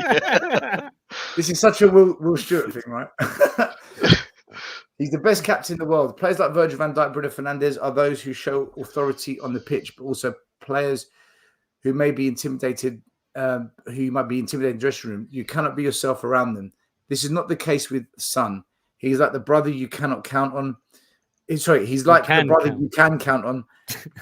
I've made an absolute mess of this whole thing. You can tell him anything. You can joke around him and he will still show you why he's captain on the pitch. Little things like this add up to success. What do you guys feel about Hyun Min Sun as captain this season? Do you think he's done a good job? Do you think because at the beginning of the season we were questioning, was it the right thing to do? Is it just because he's experienced, he's got it? Are there better leaders in this team? Is it because of shirt sales? Shirt sales, yeah. I think it's Let Murray go, Alex. I'll come to you. The comments from Fabrizio Romano says it all. Fabrizio put some comments he put some comments, and I'll read it to you today. The players of Tottenham, from what I'm hearing, are not just happy with what they're doing on the pitch, but what they're doing in training. That was a crucial change by Ange Postecoglou from what I'm hearing. Already in the preseason and now during the season, they are enjoying the training sessions You're very happy with this high pressing wanted by Ange Postecoglou. New mentality, new approach, new ideas. They are very, very happy with Postecoglou since day one. That's from Fabrizio Romano. So what is Sonny doing right now? What Son is doing, he is, and I said this before, he is being an extension on the field of Ange Postecoglou. He's being a great captain. Why he's being a great captain these first 10 games, son? Because he's an extension of what Ange wants for this team and mentality onto the field. And along with the vice captains, Madison and Romero. And so right now, kudos to Son, what he's doing. And it's what I've been asking for, leadership on the field, an extension on the field from what the manager wants. And that's what we're seeing right now. And Maury, yeah, don't get used to this, mate. But you know what? I hear you. I absolutely hear you. You just said something there, and I just sat there and think, you know what, Maury, you got a good point there. You know, don't get used to this, though, Maury. Don't get used to this. You know what I mean? I don't think I'm going to get used to But this stream. it was a good one. That was I do actually hear you what you're saying there, to be honest. I mean, he has, and we haven't seen it for the last couple of years. And so right now, it's a beautiful picture to see that you have that extension on the field with Sonny, Romero, and Madison, and they're doing their job as captains from what Postecoglou wants. That's an absolute masterstroke, in my opinion. Giving the spine of the team, and in a weird way Vicario as well. I'm pretty, he seems to be really vocal, but that whole spine of that team has all taken on the responsibility to G up all the players and set down their expectations. You've almost got a captain in each third, haven't you? Absolutely, yeah. It's amazing to see, to be honest with you. Just to clear things up, because I don't know, because I think everybody understands what I'm saying. I don't know what Terrence. Sorry, I pushed the wrong button. What was that, Ari? Well, basically, what I'm saying is that to be a great captain, right? Leadership skills, but also you are an extension of that coach, that manager on the field. Like Roy Keane was for Ferguson. Puyol was at Barcelona, like an extension of what the manager wants. That's why I read that quote by Fabrizio Romano about Postecoglou and how he has changed the mentality and the atmosphere at one hot Spurs way. And so Sonny is the extension of Big Ange on the field. He is that extension as a leader. So hopefully I understand hopefully you understand what I'm saying. I think it's a good point, to be honest with you. That's why I said it earlier. I think it's a great point. I think it's a great point because I just sat there and thought, I think it still needs time because I need to see if we have a bad one, how we react to it. Yeah. What I do say though, I do agree with what part of what that what is it, that tweet was, because I think Fernandez is a terrible captain, and I absolutely agree. I agree with you. I absolutely agree with Roy Keane. Get it off him because since he had that run at Man United when he started, he's just been. That's a bad example. Yeah. No, it's a bad example. Bruno Fernandes go pissy fit and he's a horrible captain for United. It's absolutely awful, and I just think it just summed up why Man United are so bad at the moment. You know what I mean? And I just think that just puts to my theory even further about players, being bang average right now, because for me, he should be up here right now, right? But he's just got worse and worse and worse and worse because he's just rested on his laurels, and now putting the captain on him captains on him, he's just got worse. I don't agree with Van Dijk though. I think Van Dijk's got a little bit more about him. I think he's a little bit more humble. I think at the moment, you know what I mean, as a defender, and I think even though he has slowed down a little bit, and his game's got a little bit bad, he still maintained it a little bit. You see what I'm saying? He's still got that authority. He's a leader. He's a leader, leader. isn't he? He's definitely a leader. I think you can question him in the internationals, and that's it.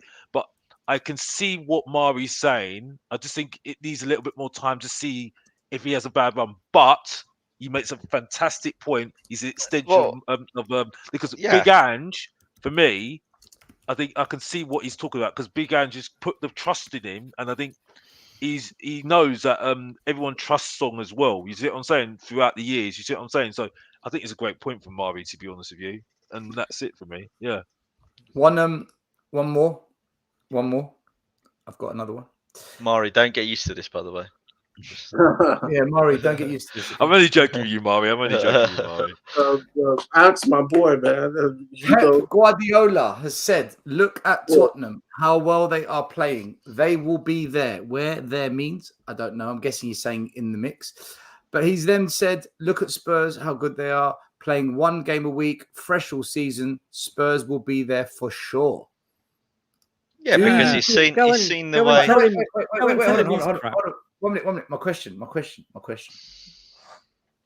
Has he genuinely looked at us and said, I'm going to praise them? Or has he looked at us and thought, I'm going to diss them. I need to plant a seed here in case I need Put to come pressure back on to it them. later. Yeah. Is that not a compliment if Pep feels he needs to play mind games? How do you take that?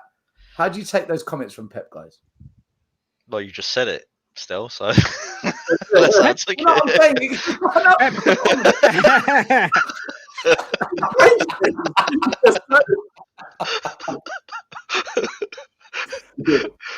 thanks for watching Tottenham, everyone. Big up, everyone.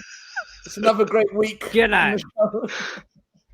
I mean, like, what do you think? I'm giving you different kind of thoughts of process. My thoughts are that he probably said it, I think he said it because he meant it. But whenever Pep says something like that for a team, it always adds pressure on them to perform, right? And he knows that he does. Motive, doesn't he? Yeah, absolutely. And let's be honest, he's like maybe the best manager ever. So, you know, anything that comes out of his mouth, he sort of got to just accept and hope that you don't fold when you play them, basically. Well, I mean, from my point of view, I'd say as Pep's been right on 99% of things, he's going to be right again, right? Of course, he's planting seeds. He's just making sure that he's on Ange's side. He's raising a bit of awareness, and he's just doing what he needs to do. If you look at objectively, we you know, I'm going to go with Will's thing here. We outplayed Arsenal, right? We should have won that game. You know, we won against Liverpool. I don't care what anyone says. Fine, they got the controversy, but that doesn't mean they're automatically going to win anyway. You know, we beat Man United. Everyone's beating Man United at the moment, but at the time, no one knew. You know, we haven't lost this season, so he's right. Objectively, we are a brilliant team. And the other reason Pep's right is because Ange only does what Pep does. Well, yeah, he copies him. Can I say that Sky Sports interview? Oh, that was funny, wasn't it? That was funny as well. That bit where he said to Gary Neville, "Yeah, how'd it work out for you?"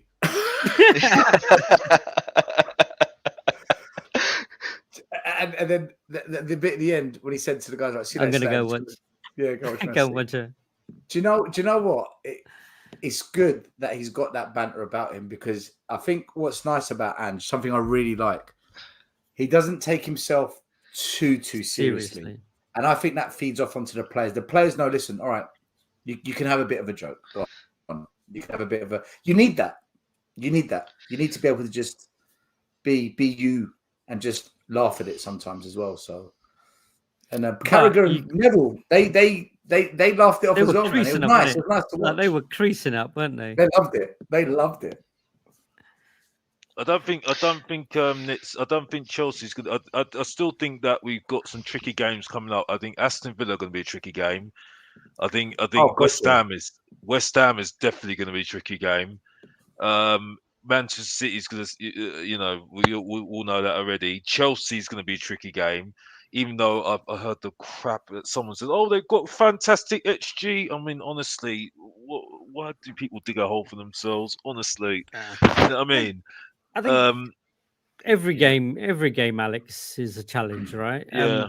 Especially with him being new, especially with having a new group of players.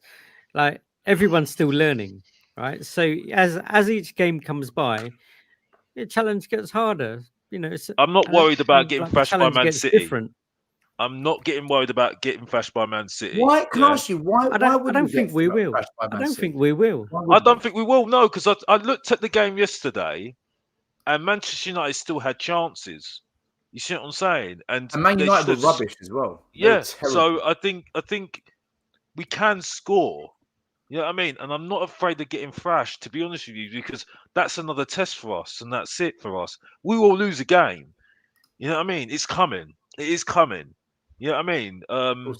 But like I say, it's an interesting one, isn't it? Really. But I do think we're going to struggle against teams like Aston Villa and West Ham, because West Ham have already beaten Brighton, and we're playing like Brighton, aren't we? Let's be honest. Alex, this is the most but positive I've ever Villa- seen you, mate. Villa just spanked. Well, no, Villa just spanked them. Don't get used to it, man. Maz, Don't get used to it. Maz. I'm not being positive. I'm just saying how I'm just giving you some truth. That's it. That's all I'm saying. You know what I mean? I'm still not letting it lie. No way. No. I gave you a theory. No, I agree with you. Look, I agree. I think that we're really going to know what Ange and the team are made of. If we have a little bit of a bad run come Christmas time, right? We have a couple of losses. We're really going to know then what happens, and we're going to see even more how that captaincy 3-man system works and all sorts of stuff. So no, I hear you. Newcastle's definitely going to be a difficult game. Oh my gosh. I think the thing, Maz, is for fans, if when we go through that patch, is not to suddenly all go overboard the other side.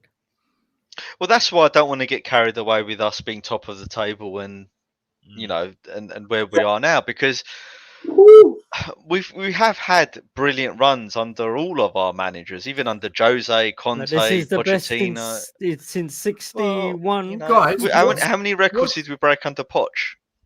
Guys, the halfway point is 9 more games. Am I right in saying that? 19's the halfway. Yes. Right. Okay. So if we look at the next 9 games, Chelsea at home, Wolves away, Villa at home, City away, West Ham at home, Newcastle at home, Forest away, Everton at home, and Brighton away.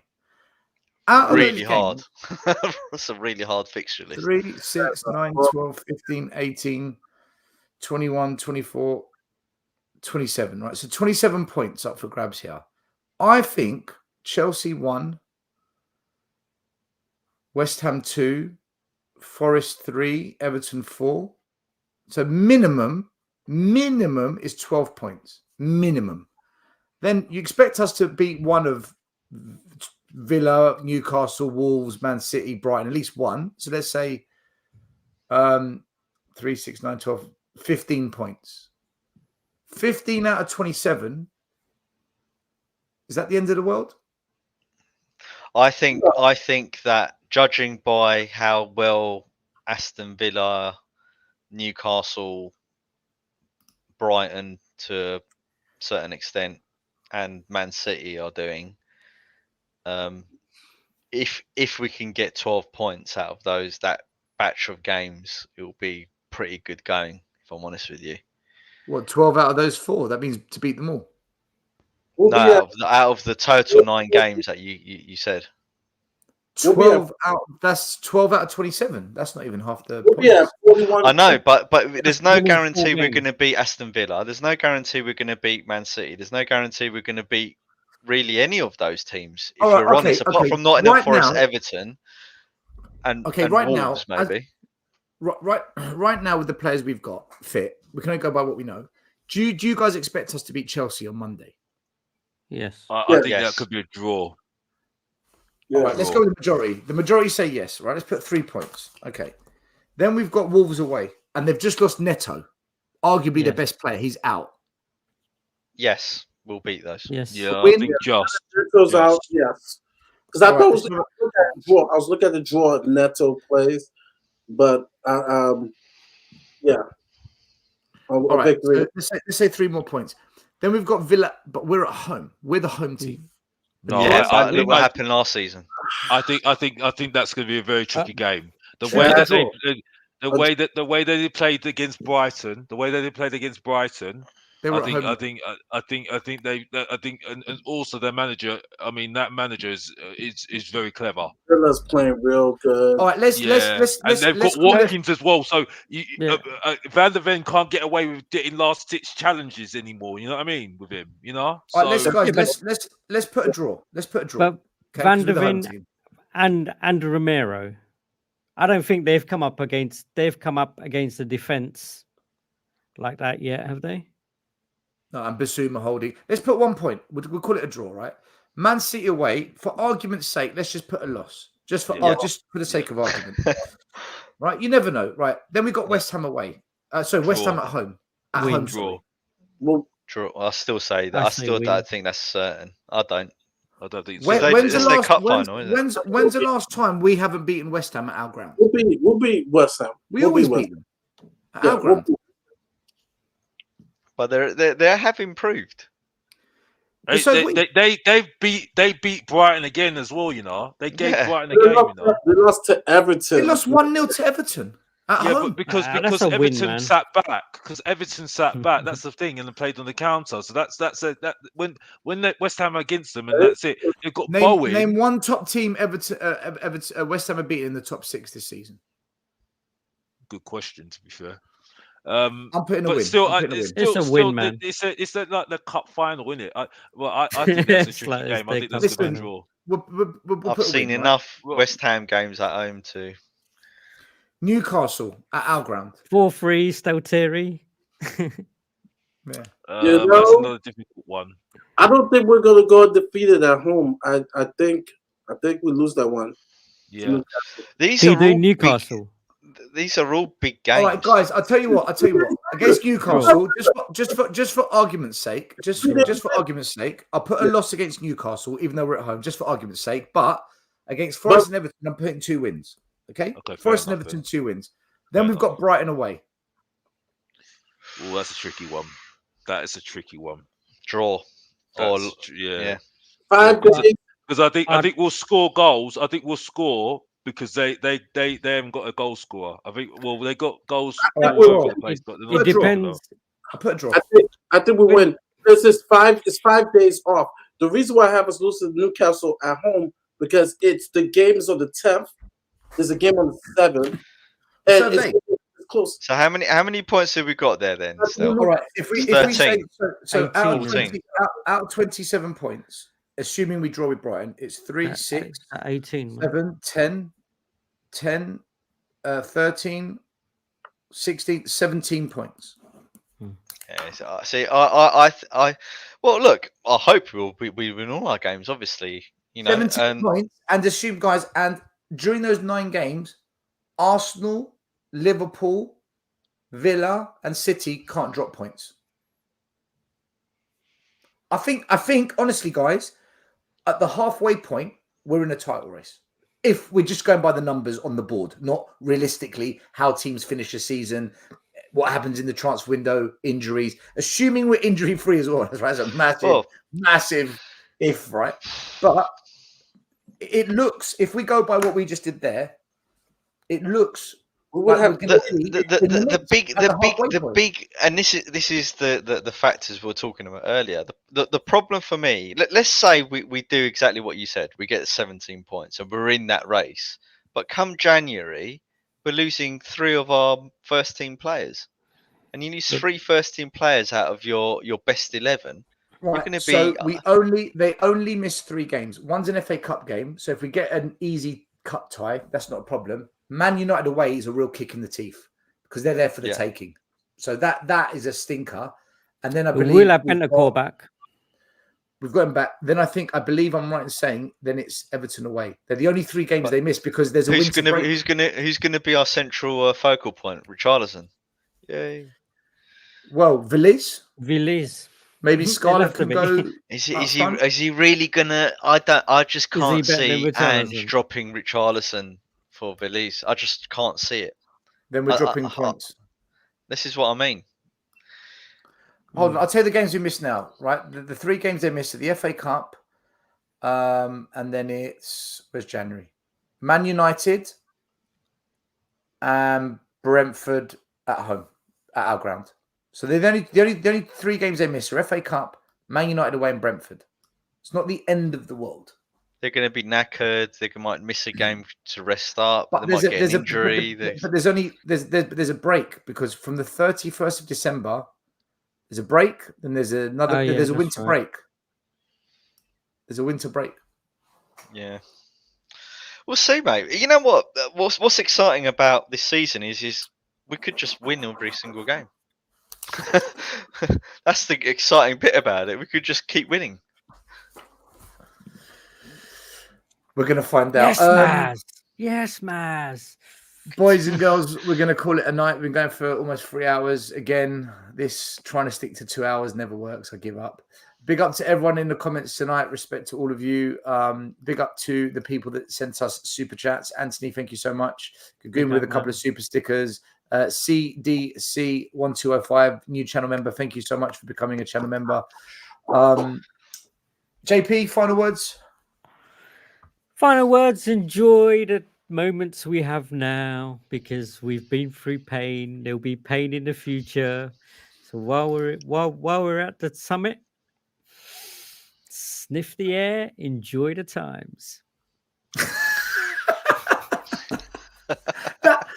That's like a scene out of that movie Airplane.